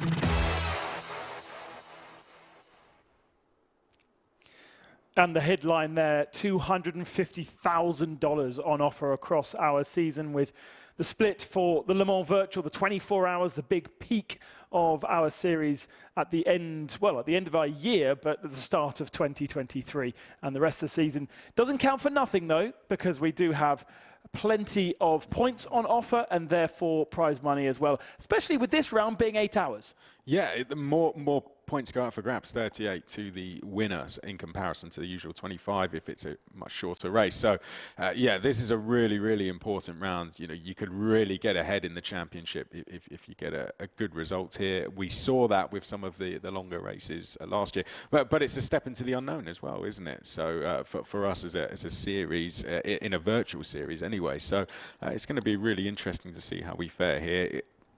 It's going to be a bit of a level playing field, isn't it? We don't know who's going to go quick, particularly in the GTE class. So it's going to be very interesting. The series was in its first year last year, even though we'd already done a Le Mans Virtual. So we had the second Le Mans Virtual to finish that year.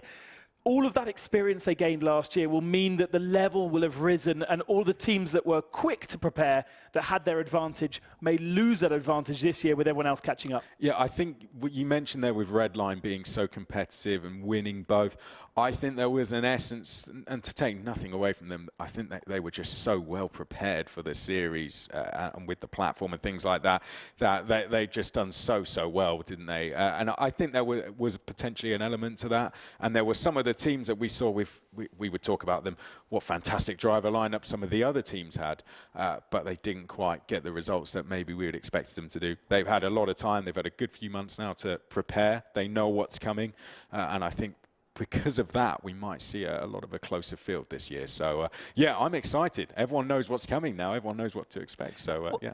It kind of, because they know about Spa-Francorchamps, they know about Le Mans, they know about Sebring, and they know about Monza. But we've introduced this brand new circuit, the Ligier International Circuit, Bahrain. It's a brand new build in rFactor 2. It's not even been released to the public yet.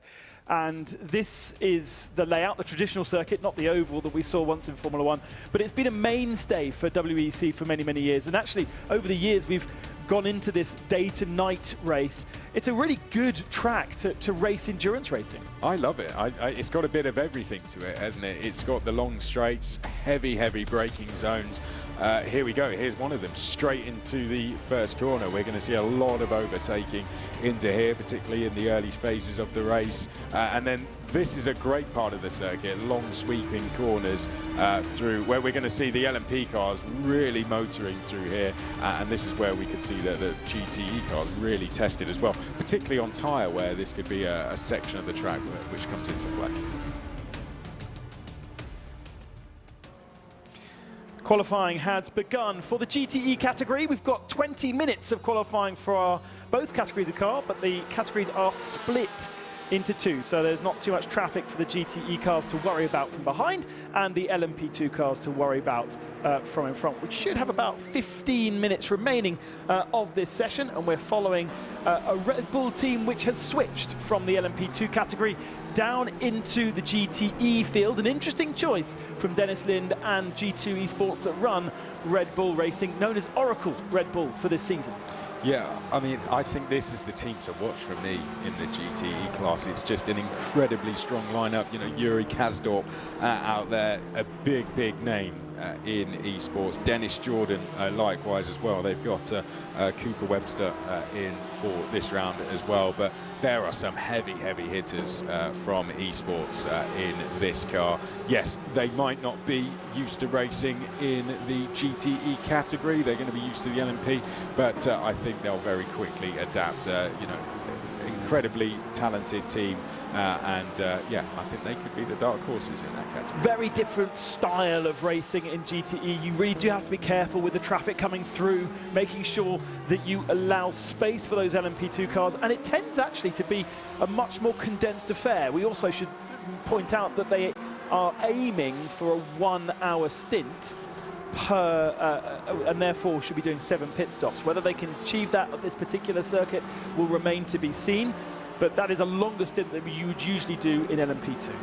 Yeah, it is. It will be interesting to see how they fare with that. One thing we will notice with the GTE category is no Corvettes this year as well. So more Porsches out there, of course, more Astons as well out there, which is nice to see. We can see the Oracle Red Bull Racing are one of the many Porsches we see out there. BMWs are back, of course, and we've got the Ferraris out there as well. A shame we haven't got the Corvettes back, but like we see with the 24-hour Le Mans, we may see some appear when we get to the 24-hour of Le Mans Virtual, but it's going to be an incredibly competitive field, no doubt, and these are just one of the teams I think we could see challenging for the title this year. Here is, of course, though, the number 71 car that we saw do so well last year. 127 points scored, helped it win the title quite comfortably in the end. You can see Kevin Siggy and Enzo Benito in the car. Chris Lullum heading for them, who was an incredibly successful driver in karting, actually, both at national and European level.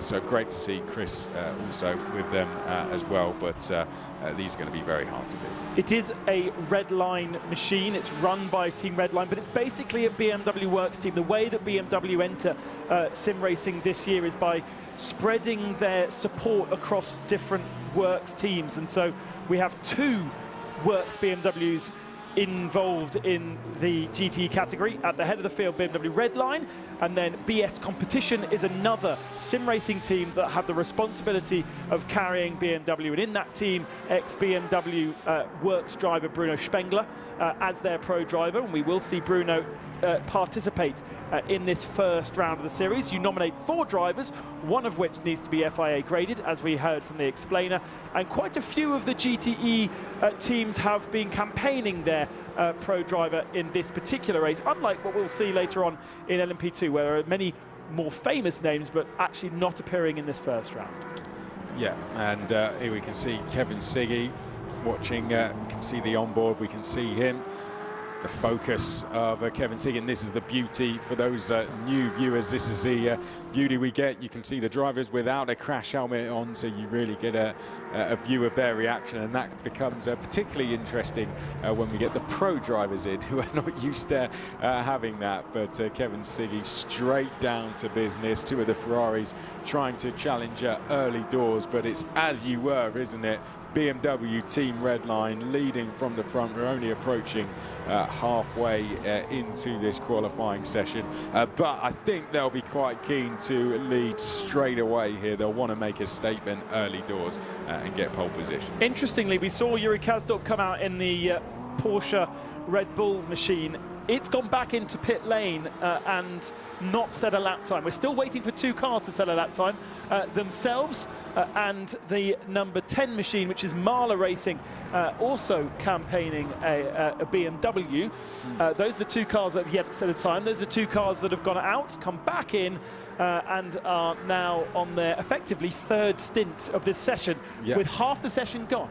Yeah, good to see Mahler. They're back, of course. We saw them race in the very first 24-hour Le Mans Virtual in a GTE. They raced in LMP in season 1. They're now back in GTE, and they've switched up their driver lineup again this year. Michele Di Alessandro, Mohamed Patel in 2 of the drivers in the car for them.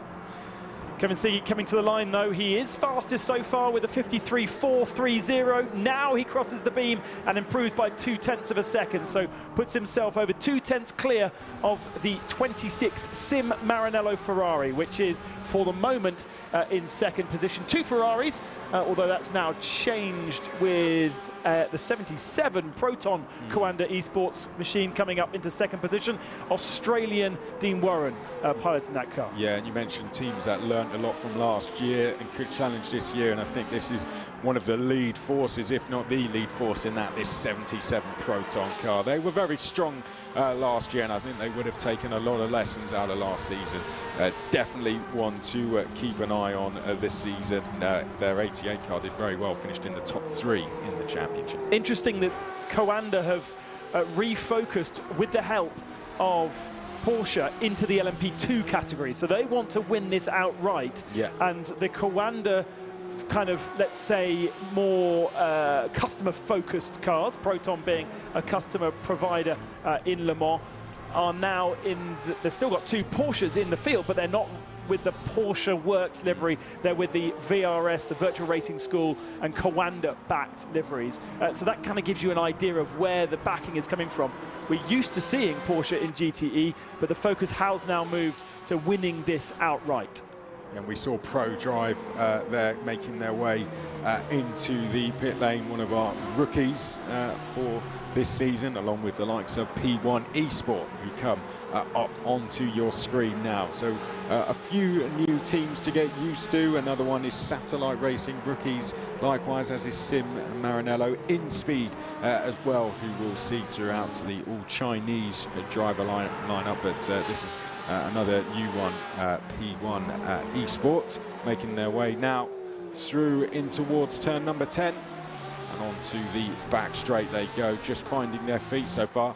Quite close, isn't it? Look at that between the midfield. Look at 4th down to 12th.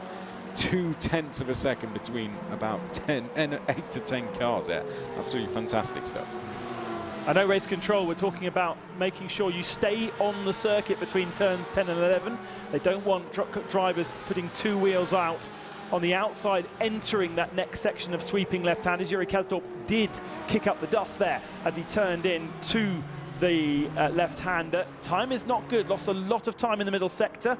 May well get a little bit of a slipstream from the 111 machine just ahead of P1 Esports, maybe too close and maybe compromised through the last turn. I wouldn't say so, but Kasdorp is already down quite a bit. Makes his way up towards the start finish. I think maybe setting up for another lap, perhaps, is he? As he comes across the line it's into an improvement. the top 10, yeah. So into the top 10, P8 for now. They'll want to improve on that one, though.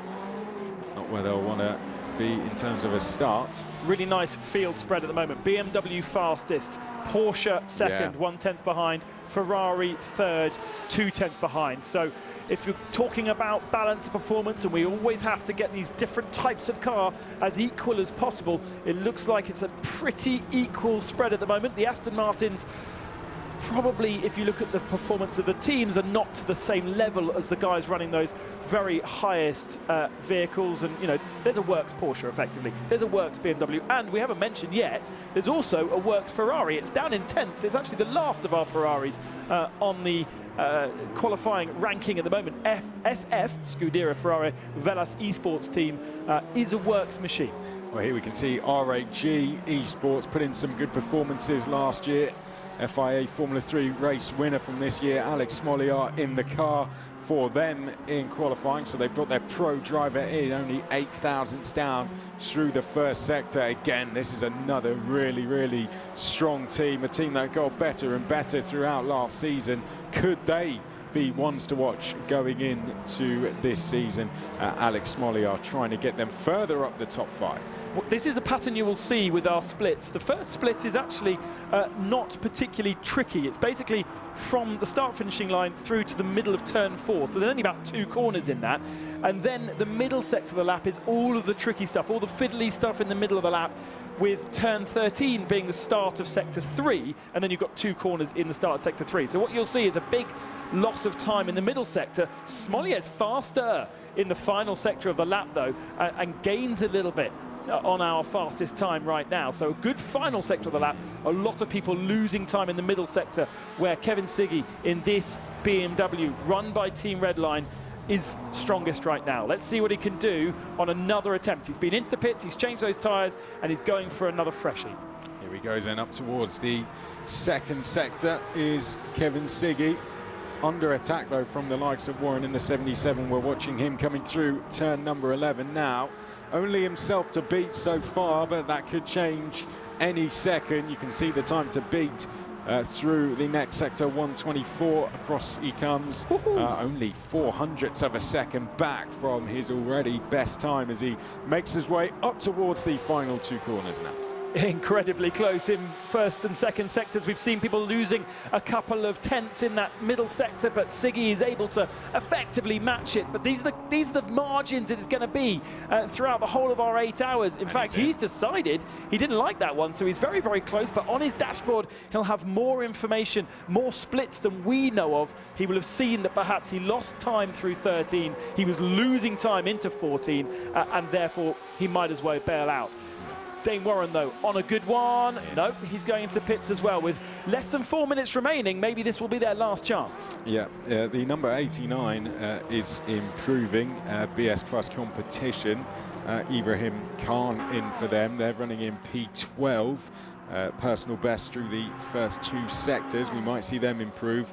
The 66 Ferrari looks like it's about to improve. And there we go. Ibrahim Khan, P5. So a nice improvement there, but only briefly. The 66 Ferrari goes up to P5 now, so Schindler goes up to P5. Here's the in-speed car, very nice looking car, the all Chinese team, you can see making its way down the back straight, all Chinese driver lineup, new team for this season as well. Looks like they've got themselves on-site setup, working alongside their teammates. Great to see how these different teams approach these 5 races, with obviously the Le Mans Virtual being the big one at the end of the season, more effort being put in. We saw the likes of Coanda have their own studio. They all raced in the same studio and had a live stream showing their efforts. Ferrari did the same thing last year. And we had various Chinese teams doing things from gaming shows, didn't we? Quite a distraction when you've got fans watching in. Is this going to be an improvement? And he's going into the pits. I think we're going to have this pattern. Around now is the time to get the tyres changed. The track is obviously at its cleanest, and the temperature is starting to drop because the light is starting to fade. So we're going to have a classic kind of 20-minute Formula 1 style end of session where it just gets better and better. I think for in-speed they're going to be similar to what we saw with the Axel Motorsport team last year, where they're just going to use the season as a long practice session and work towards trying to get a great result at the 24-hour, because what a success story they were, of course, getting P4, and you could see what it meant to them. So I think that's what we might see with in-speed. So don't be too worried for them if they don't do so well at this first round. A look into the sim rig of Patrick Schindler. He almost looks like he's looking up at his screen, doesn't he? Look very animated inside the car. I think he's done what he needs to do. So he's happy with that 5th position. There's no way to improve, not with 1 minute and 30 seconds remaining. And this is now the start of the challenge from Proton Coanda Esports. Australian Dane Warren is on a mission to find 1/10 of a second and try and knock Redline off the pole position. The champions from last year are starting as they left last season.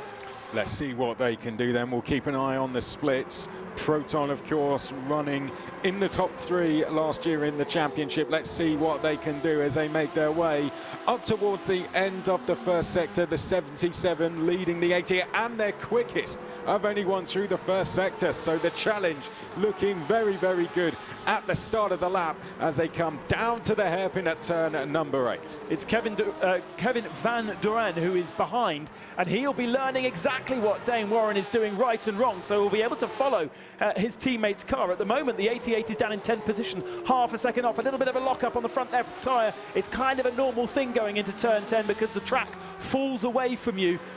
How much time has he lost? This is the main sector where Kevin Siggy seems to be so strong. The braking into there and then the climb up the hill. The fast left, right, left before you break the beam of the 2nd sector. What can Dane Warren do? That's the target, a 1:24.683. Breaks the beam. Is he slower? Just by 1/10 and a half. It's going to be an improvement. And Kevin Van Doren is losing time behind him.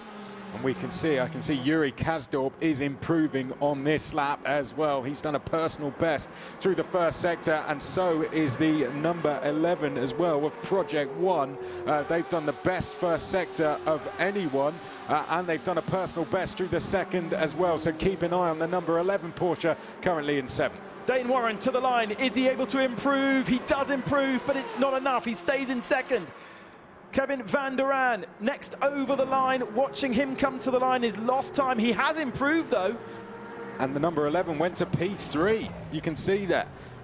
Project One by Dora Esports goes 3rd place. And that's Moritz Lerner, who is basically team owner of Dora Motorsport. He's the pro driver racing in GT4 at the moment. Obviously an incredibly talented sim racer as well. Made his name and getting his drives thanks to that.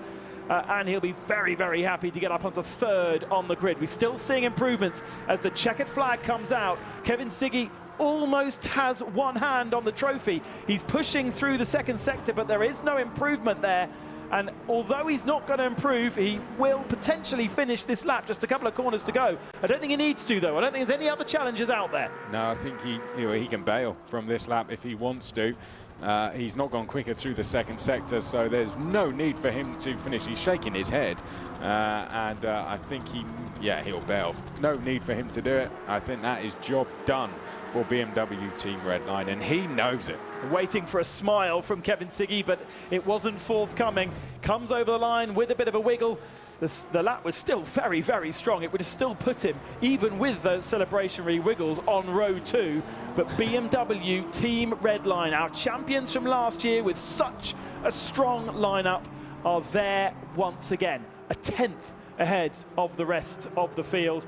A good last push from Coanda Esports with Dane Warren picking up the outside of that first row.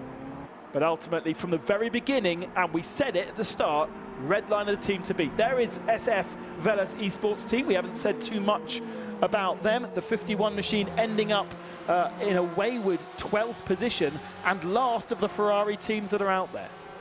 Well, I've got to say, these standout performers have to be the number 11 Project One car. That is an absolutely superb result. Likewise, the 888 with Alex Smoliar in the car.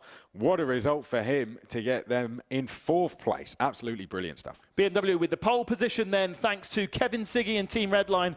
Proton Coanda Esports a 10th back with Dane Warren. And then, as you say, Project One Door Esports with Moritz Lerner, the pro driver, picking up 3rd. R8G with the 888 machine. Smoliar, also the pro driver, in 4th position. Sim Maranello just behind in the fellow Ferrari. Then Oracle Red Bull Racing only 6th. They will be hoping for more. Simsa Esports, BMW Team BS Competition in 8th position. The best of the Aston Martins is the pro drive backed Fire Esports team with P1 Esport in 10th. The The second Proton Coanda eSports car in 11th position. The Works Ferrari in 12th spot, thanks to Michel. Then Yimi Yusula in 13th spot for Satellite. Marla down in 14th. D-Station and InSpeed round out our 16 GT cars from our GTE qualifying session.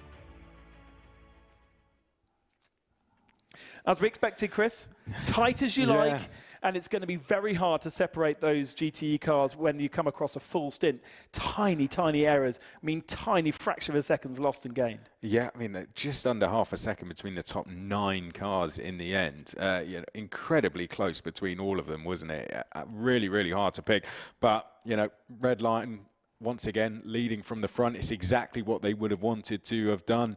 And Kevin Siggy absolutely nailed it. We saw it particularly in that second sector. This was the first one, which a lot of them would have got pretty right, but it was the second one where you gain and lose all your time. Yeah, and he went again, maybe even twice more, and was not able to better this lap. He was pretty equal. Look at the rotation he gets there into turn 4, the rear end of the car, almost sliding too much. He was able to catch it, and this is really where he made up all his time. Great through the second sector of the lap, monstering the curbs as much as he dares, but we're keeping the tyres on the right side of the tarmac. Really tricky braking zone into that right-hander, and then also downhill into the left. And at the moment, we're in the heart of the second sector of the lap here. Yeah, this is hard because obviously you've got to try and get the car as straight as possible whilst getting it lined up for turns 9 and 10. And now we're down the back straight, and this is a chance where you get a bit of a chance to catch your breath back before you come into a very quick turn 11. You can see use all the curb on the outside there and then chuck the car in. You don't have to run the car out, keep it in the middle of the circuit because you've got to get back across now to the left, flat out then through the next corner here. It strikes me as though this setup would not work more than a lap because it's so much rotation, so much slide from the rear end of the car to help the front end get through the corner. And this is where it's going to be fascinating when we get to our 8 hours, because that's going to be a different car tomorrow. He's no way he could take that through a whole hour, but it's worked on a 1-lap sprint, and that's what he needs. And that's the moment, that last corner, where you come into the heavy braking zone down there at turn 14. You can chuck it all away by just locking the inside front, but cool as you like. And you can see that in his reaction, that Yuri Kazdorp, even as he comes across the line. Cool as anything, isn't he? And that's what took them to the title so comfortably last year. And Chris, you know what it's like when you've got a car that's so oversteery like that, that's got so much rotation in it. In the sim world, it's quite hard to actually feel just how much you're getting. And these professional drivers are not doing it by the seat of their pants. They're seeing that rotation. No, that is really, really hard, isn't it? But particularly for someone like Alex Smoliar, you know, he races an FIA Formula 3 car. And that is incredibly different because you're doing everything through, you know, through the feel of what's going underneath you in the car, and the G-force you get from racing in that is so different. Everything that goes through the muscles is now you've got to put that all into your brain. So yeah, that's why you would have seen Smoliar wiping his forehead at the end, because everything that usually just comes through natural reaction, he's having to put, you know, mentally through into himself. Endurance racing, you are only ever as weak. You're only as strong as your weakest driver. That's one of the sayings about any endurance racing.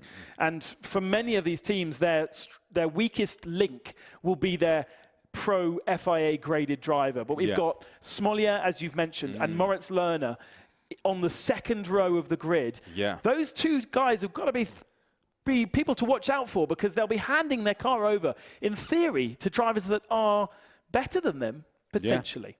Yeah, it is. It's the other way around, isn't it? When we went racing for the 24-hour Le Mans Virtual for the first time, it was a bit of an explainer to say, you know, Fernando Alonso is actually the weaker driver here, isn't he? And people like him and Jenson Button were saying, teach me how to drive. Teach me how to drive. What do I do? You know, because it's completely different to driving a Formula 1 car. And it was probably the same for Max Verstappen, who, of course, we're going to see throughout the season. It's the same for him. When he first jumped in, he would have had to have done the same thing. Teach me how to do this, because they're just naturally catching the steering wheel as they go through corners like that in a single-seater or in a GT car. So it's completely different, and for them to get used to that takes a lot of practice. But they'll never be quite as good as these guys who have done it for years and years and years. Feedback in your rigs is ultimately incredibly important, and we're very lucky to have fantastic partners here at the Le Mans Virtual Series, including one that is promoting this weekend, and you can get yourself a code to buy the very latest in Thrustmaster technology. Let's take a break.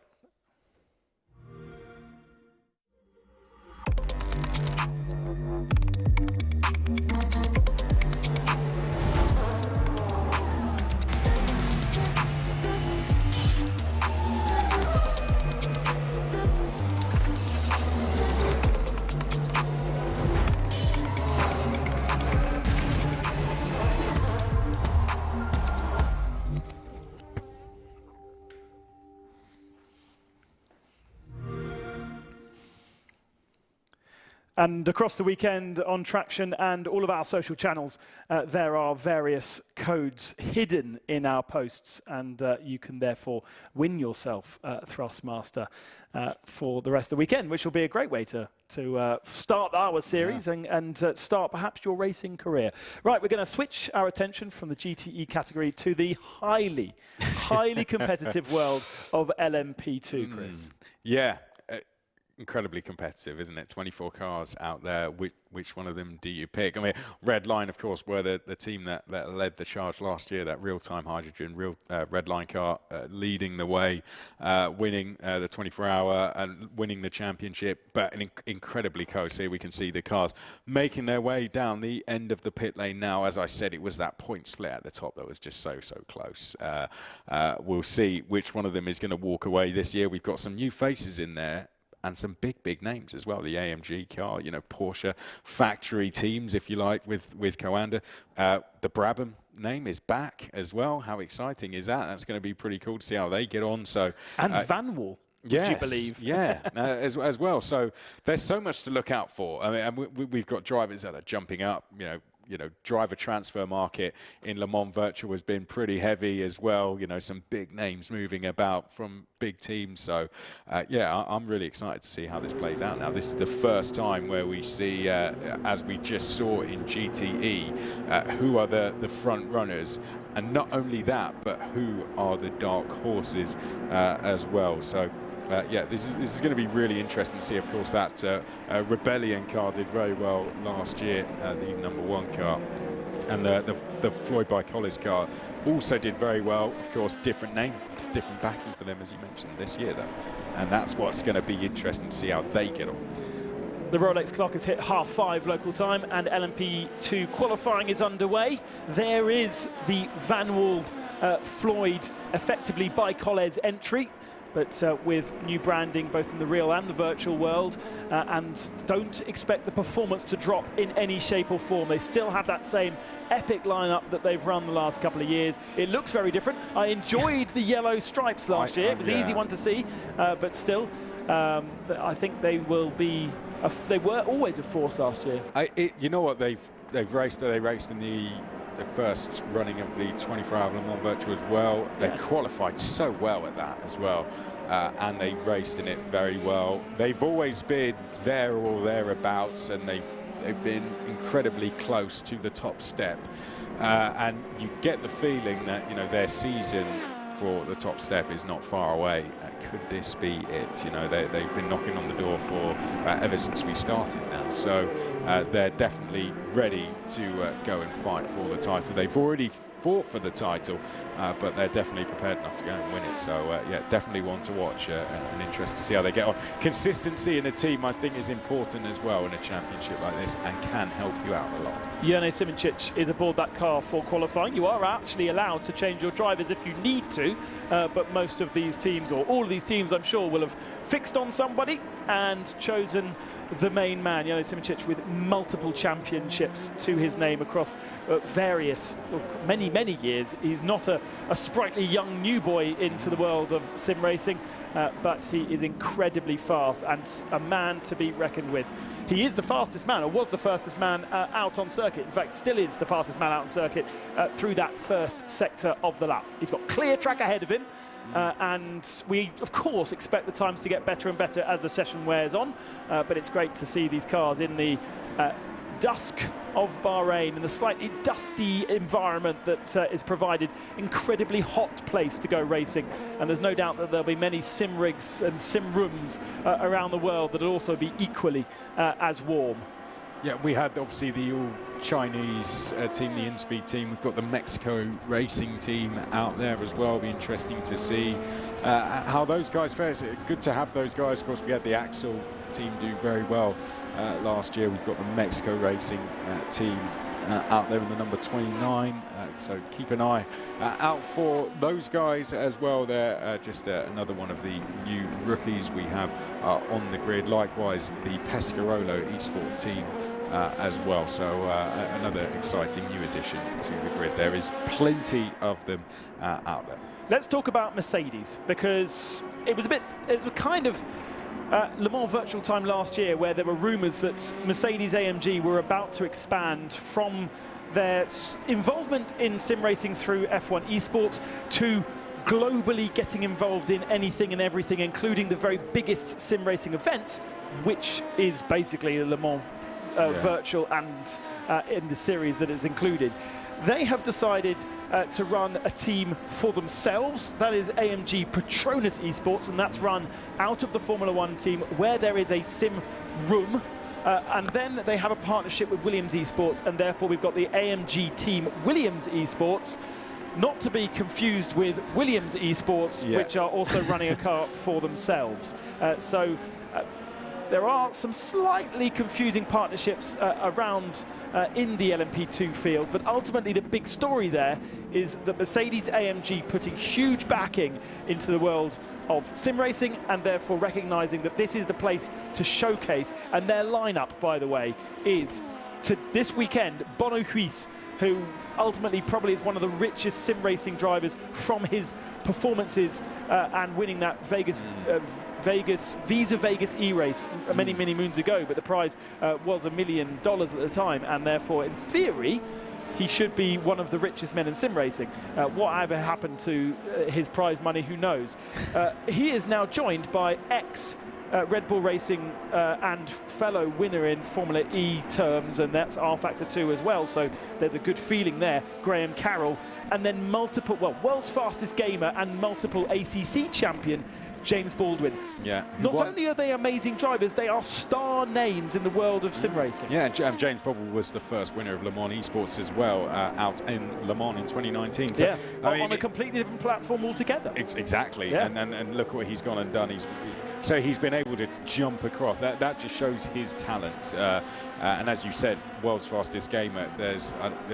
That says it all for itself, doesn't it? James Baldwin, a very talented driver, a very exciting one for them as well. Went and raced in the British GT Championship and was very quick in that. So great to see him there with the team. And crucially, because he did that and has real-world experience in GT racing, he is their nominated pro driver. He has an FI international license, and therefore he ticks that box.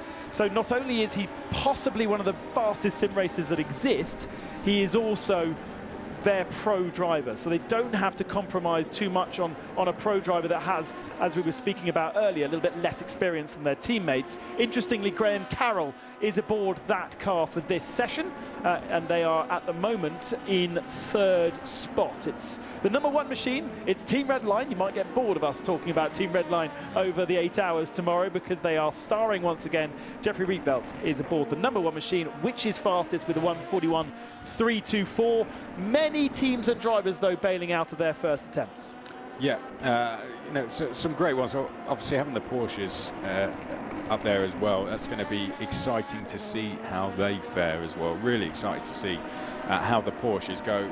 Essentially, doing what they're going to be doing in the real world. So they're jumping up the categories there, and it will be exciting to see how the Porsche teams fare there with Coanda, of course. The Axel team, who we mentioned, have bought a bit of a transfer driver lineup in this year as well, so off the back of that fantastic result. And here's a team who always goes very well, the Williams Esports team, have always been very quick. Winners, of course, of our very first Le Mans Virtual Nikodym Wisniewski having a bit of a slow middle and last sector of the lap there, so not as fast as he was expecting. Just going back quickly to reference those Porsche Coanda drivers, all big names in the world of Coanda and sim racing. Josh Rogers, Matt Backham, Martin Kroenke in the 23 machine, Mitchell de Jong, Tommy Usgaard and Zach Campbell aboard the 20 machine. They are joined by pro drivers Aychan Guven in the 20, and again another guy who is about as fast in the real as he is in the virtual,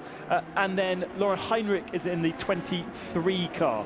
So huge Porsche Coanda esports. The logo is changed, the livery is changed. There is Josh Rogers, the Australian multiple-time champion, but not necessarily in rFactor 2. But these days, if you want to be a champion in the world of sim racing, you have to be able to jump into any platform and be fast. And Rogers, I think, over the years, has proved that, even if he doesn't have the championships to show it.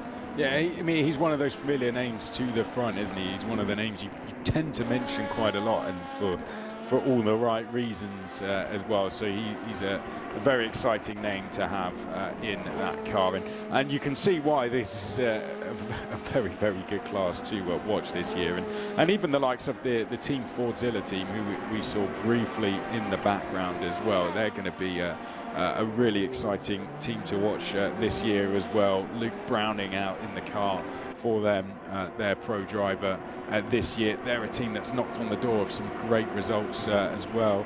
Sergio Sette Camara is out there as well. He's out there with the Next Few team as well. So some great drivers. Those two very successful single-seater drivers. Here we can see Rietveld coming into pit lane. Yes, and don't get too confused, dear fellow watcher, because that is a Team Redline car, even though there is Red Bull logos on, because there's now a partnership between Verstappen.com, which is Max Verstappen's esports team. Max Verstappen always has been part of Team Redline, and so it's effectively just another rebrand of Team Redline. That brings the Red Bull sponsorship. So it's not a Red Bull car. They are Team Redline run machines.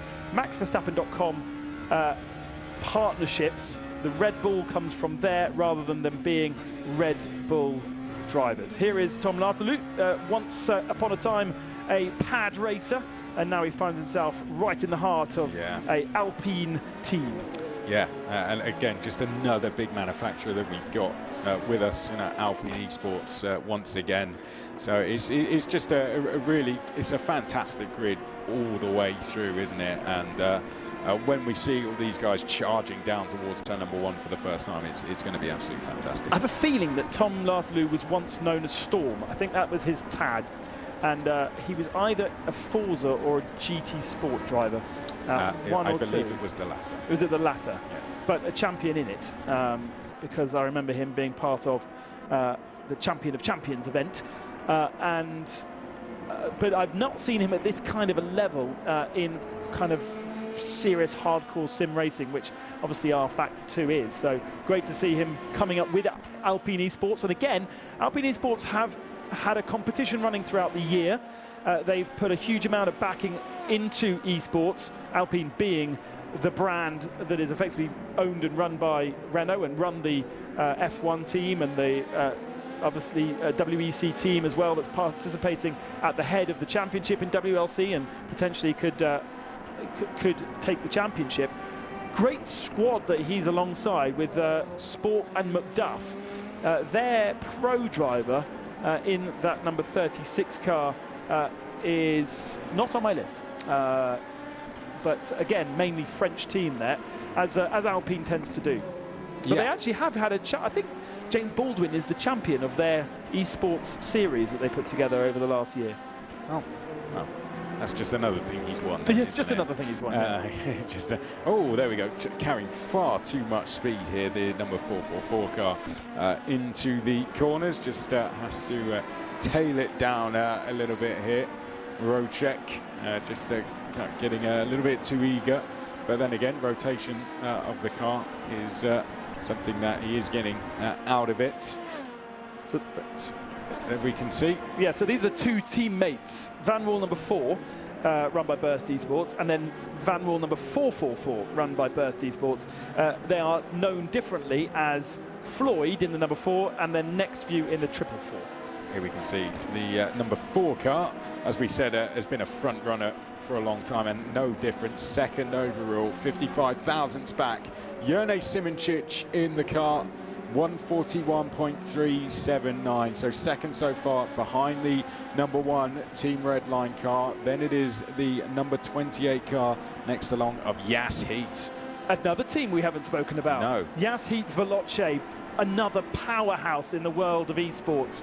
JS Heat, obviously, Yas Island being the venue of the Formula 1 circuit over in Abu Dhabi, hugely supporting esports over the last couple of years through their team JS Heat, which is run by Team Veloce, and they have a massive lineup of drivers there, including Eamon Murphy, Isaac Gillinson, and it is Pajek aboard the car right now. Their pro driver is Sean Mitchell. And we see across the line, there comes Team Redline. But yeah, JS Heat 8th in the championship last year. Let's see what they can do. Again, I think they're another team who would have worked a lot on, you know, coming into a second season. We'll just see them improve with the experience they've had of a season behind them now. That first season was a bit of a learning curve for a lot of the teams out there. Not as much for some, but for others, I think it was. And that's nothing against them as teams or drivers. It's just because it was a brand new championship to get used to. There we can see that was a good good first sector, but tailed away towards the end there for Pinto. And 7th place in the number 2 Team Redline car. There is the JS Heat Veloce livery, all in white, and the well-known V, faster in the first sector, which seems to be the case with a lot of these cars, but it's the middle sector where, once again, you make the difference, and once again, it seems the Redline car is much stronger than most. Let's see what happens as Pajek comes to the second sector of the lap. Alartalu just went up to 5th place, by the way, so good improvement as Carroll, I think, was that improved. In fact, that might have been Rogers improving as well. De Jong has come into the top 10 as well, so we're seeing plenty of improvements. But JS Heat, yeah, he's going to the pits, I reckon. Going for the pit lane. Let's point out that you can't just sit at the side of the circuit and press escape. You have to bring the car back to the pits. Only once you break the pit lane speed limiter are you allowed to then escape back to your box. So you do have to do an in and an out lap as well as your fast lap and get the tyres changed. I reckon they might have a chance for another 2 if they're fast. Otherwise, this could be the last opportunity, the last set of tyres, and we really then will see who is going to take pole position for this first round of the 2022 Le Mans Virtual Series. Maybe less important to get pole position here, but it's so competitive that, I mean, look at the field spread. Less than just over half a second separating the top 14 cars. Yeah, GR Vector Esport as well, having a good start, up in 8th place for them so far, so going along very well. Just outside the top 10, the number 18 R8G car. That's the team where Christopher Hugfeld, one of our 2 winners from the Le Mans Virtual Cup last year, is racing this year after being scouted by them. And there is their teammate, the number 8, up in 4th position, 2nd row of the grid right now. Romain Grosjean's team, R8G. This particular car with Matthias Besch as their pro driver. Besch will not be participating in this race, so he's handing over the responsibilities to Jira Thurman, Jujovski and Marcel Sinchik. Interesting that Jujovski's not being used in qualifying.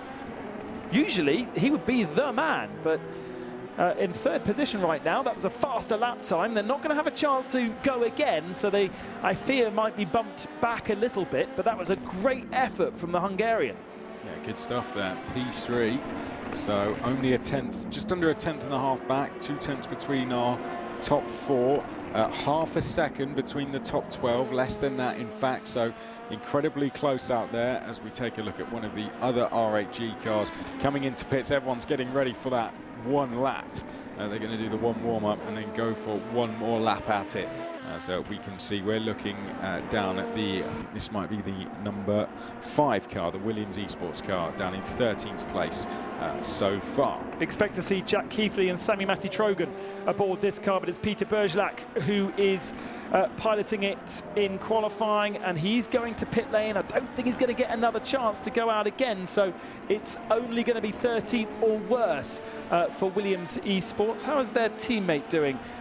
Which is the AMG team, Williams. That's a 53 car, and they're just behind, actually. Wisniewski in 14th spot.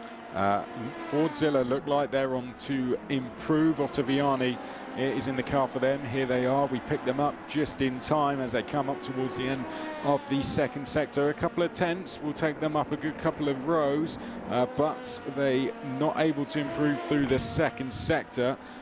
Also out there trying to improve the number 100 car as well. That's the Arnage competition car, but we follow Team Fordzilla now making its way into the final 2 corners. 17th spot only for the effective Ford Works team. Luke Browning, the pro driver, he'll be participating in this race as he's got a weekend off from his Formula 4 campaign. It's 0.6 of a second off, no improvement from Alessandro Ottaviani, and that will be the end of the session for him. And Ford, you know, super amounts of money going into the Fordzilla team. They are everywhere, but unfortunately the results for the moment have not been coming. We've got other teams out there, Ferris Stanley trying to improve in the number 22 as well, the Rocket Sim Sport car as well, the number 65, of course, the Panis Racing team. They've done a personal best through the first sector as well. Casabon in the car for them. Let's see if either of those can improve on this final lap. Rietveld has done the best second sector we have seen of this session so far. As we pick up, is this the Simsport car? I think it is, coming in towards the 11th corner now and up towards the end of the second sector. 30 seconds remaining on the clock. Ferris Stanley pushing hard. We're going to see many more improvements further back. We bail out of Ferris because we're going to follow Jeffrey Rietveld, who has been the fastest man through the second sector. He's improved slightly in the first sector as well, although many people have been faster than him, and he goes faster once more. Rietveld secures himself at the head of the field. Can anybody find 0.2 of a second to topple Redline from a double pole position here at the first round of the championship? The flag flies. There are plenty of cars on laps, but none look fast enough to topple Jeffrey Rietveld to the number 1 machine. Nikodem Wisniewski has just done a really good first sector, actually, and it was quicker than the first sector we just saw from Jeffrey Rietveld as well. Nikodem Wisniewski is the one to watch. He is the quickest car on circuit as he comes down through at turns 9 and 10. Nikodem Wisniewski could be the driver that potentially knocks Jeffrey Rietveld off the top. Tom Lartilu trying to improve as well. We've also got Josh Rogers trying to improve from 8th place, but this is the car to watch, Ben. There's Wisniewski. I love the livery of that. The silver of the silver arrows at the front. The Williams chill blast in the rear of the car. It's a real combination. Nice bit of rotation. Could be too much. Could be too much for slide. We're seeing some improvements in the top 5. Wisniewski 4.5 tenths down though, and that is going to well, he can still improve from there. He is 7 tenths down in 14th position right now. It depends on how much time he's lost in the last sector of the lap. Comes to break the beam. It is going to be surely an improvement, but not enough to challenge the top of the field. He goes up into 7th spot. Further back behind, is there improvements coming through? No changes in the top 13 positions right now. As you say, Casabon is a man to watch, isn't he? Yeah, Casabon looking pretty good, actually. Down in 16th place, only goes peak 14, though. And I don't think we're going to see any major improvements. There's one more car, I reckon, that has the possibility. Peter Bergelac, but he stays in 15th spot, so he bails out of his lap. I think he was on a good lap, but went straight to pit lane. So that is it. No more other cars can challenge, and we have ourselves a grid for tomorrow's 8 hours of Bahrain. It was a good effort from the Williams AMG team, with Nikodem Wisniewski, our first Le Mans Virtual Champion from Poland. But ultimately, Redline with pole position in GTE and Redline with pole position in LMP2 as well. They are our champions, and that is very much a worrying onus for the rest of the field. Yeah, it's as you were, isn't it?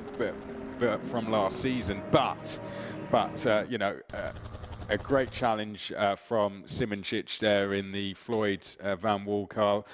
2 tenths behind, though, just shows how quick that lap was. It was another masterful lap, wasn't it? 2 tenths clear from the rest of the field. But good to see 3 different outfits at the top.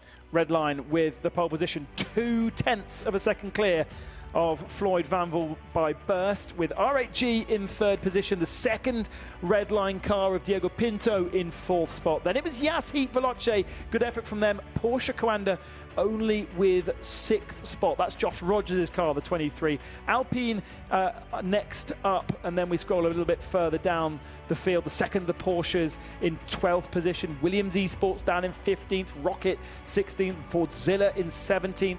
Then famous names from Le Mans. Pescarolo 19th. Brabham in 20th spot. But the field spread is so small. 1:41.1 was the fastest, a 1 second spread to 17th position, where the second of the Fordzilla cars is. Mexico Racing Team round up the field, really, with not a representative lap time whatsoever. Well, there you go. Red line, 2 tenths clear of the rest of the field. But that is qualifying. That's that 1 lap. It is so different from 8 hours of racing. Here is his lap just behind us. Oh, bit of traffic at turn 1. So this is, yeah, this is the second fastest lap, but this was still the lap that put him on pole position, just not the 1 2 tenths clear. But still good enough for pole position. You can see this was coming down towards turn number 4 now. Absolutely perfect. You can see just how on the limit you have to be, particularly through this section of the circuit here. Car placement, absolutely everything. Use all the curves. Now get back over to the left-hand side of the circuit, straighten the car, under braking. Missed the apex there a little bit. There was a tenth there that he could have found. Yeah, and that will be something. That's where he would have found potentially some of the extra time that took him 2 tenths clear. Coming downhill through turn number 10, that was absolutely perfect. Now as we come down the back straight, and so far so good, this is the point where he would have known he was on for a pretty good lap as we come up towards turn 11 now. Let the car run out slightly, get back across to the left. You can see the amount of speed they carry through this section of the circuit, particularly here. Quick dab on the brakes, down the gear. Now tip it into turn at number 13. And then they come up towards the final 2 corners. That was beautiful, wasn't it? From 10 through to 13, the way the car rotated, the amount of speed he was able to carry through the corners, the slower parts, it's just working so well. A little bit of understeer mid-corner there, but he didn't even challenge the apex, the curb on the outside, and was able to get the second fastest time, and then he was able to improve on that. But as I've said, in the GTE category, a car that can do a fast lap in 1 lap is different to a car that can survive 8 hours. And I'm interested also to see how, when we looked at that on board, it was still daylight. By the end of the session, we were in nighttime. That means temperatures would have dropped. Was that just enough to take away the performance of the track from those guys trying to do a last-minute effort? I'm not too sure if it would have done. I mean, sometimes when you're going into the night like that, that's where you can sometimes see the best times come out. So I'm not too sure it would have done. I just think drivers would have been relatively pleased with where they were. But you know, Rietveld went for it. I'm not too sure why some of the others didn't go out. Maybe they just didn't feel they had the time to get one more in. But yeah, it was a shame we didn't see more going for it at the end there. Yeah, we didn't see so much improvement at the end, but ultimately they will also be looking at that time and going, not quite sure how I'm going to deal with that one. It's quite a long way away from us, but there will be plenty of head scratching going on, and they will be working so hard overnight now to get themselves prepared for the 8-hour race, a very different philosophy, an endurance race, and of course the traffic to contend with, especially in that second sector, will be very tricky. It's going to be a fascinating contest. We've got 2 races within one. We've got 8 hours of competition. We've got some of the very best names in the world of sim racing participating on a new track with day-to-night transitions and all of that entails such a huge endurance race. Myself, Ben Costengeris, Chris McCarthy and Lewis McGlade will be with you for all of the action tomorrow, kicking off at 12:30 local time here in the UK. Set your watches wherever you are in the world. Thank you so much for joining us. I hope you've enjoyed our qualifying coverage. And of course, let's not forget the Le Mans Cup race that we had earlier on. A very entertaining encounter. Follow all of our social channels for all of the news. Until we'll see you tomorrow, 12:30 local time. Have a great evening and enjoy your sim racing. Bye-bye for now.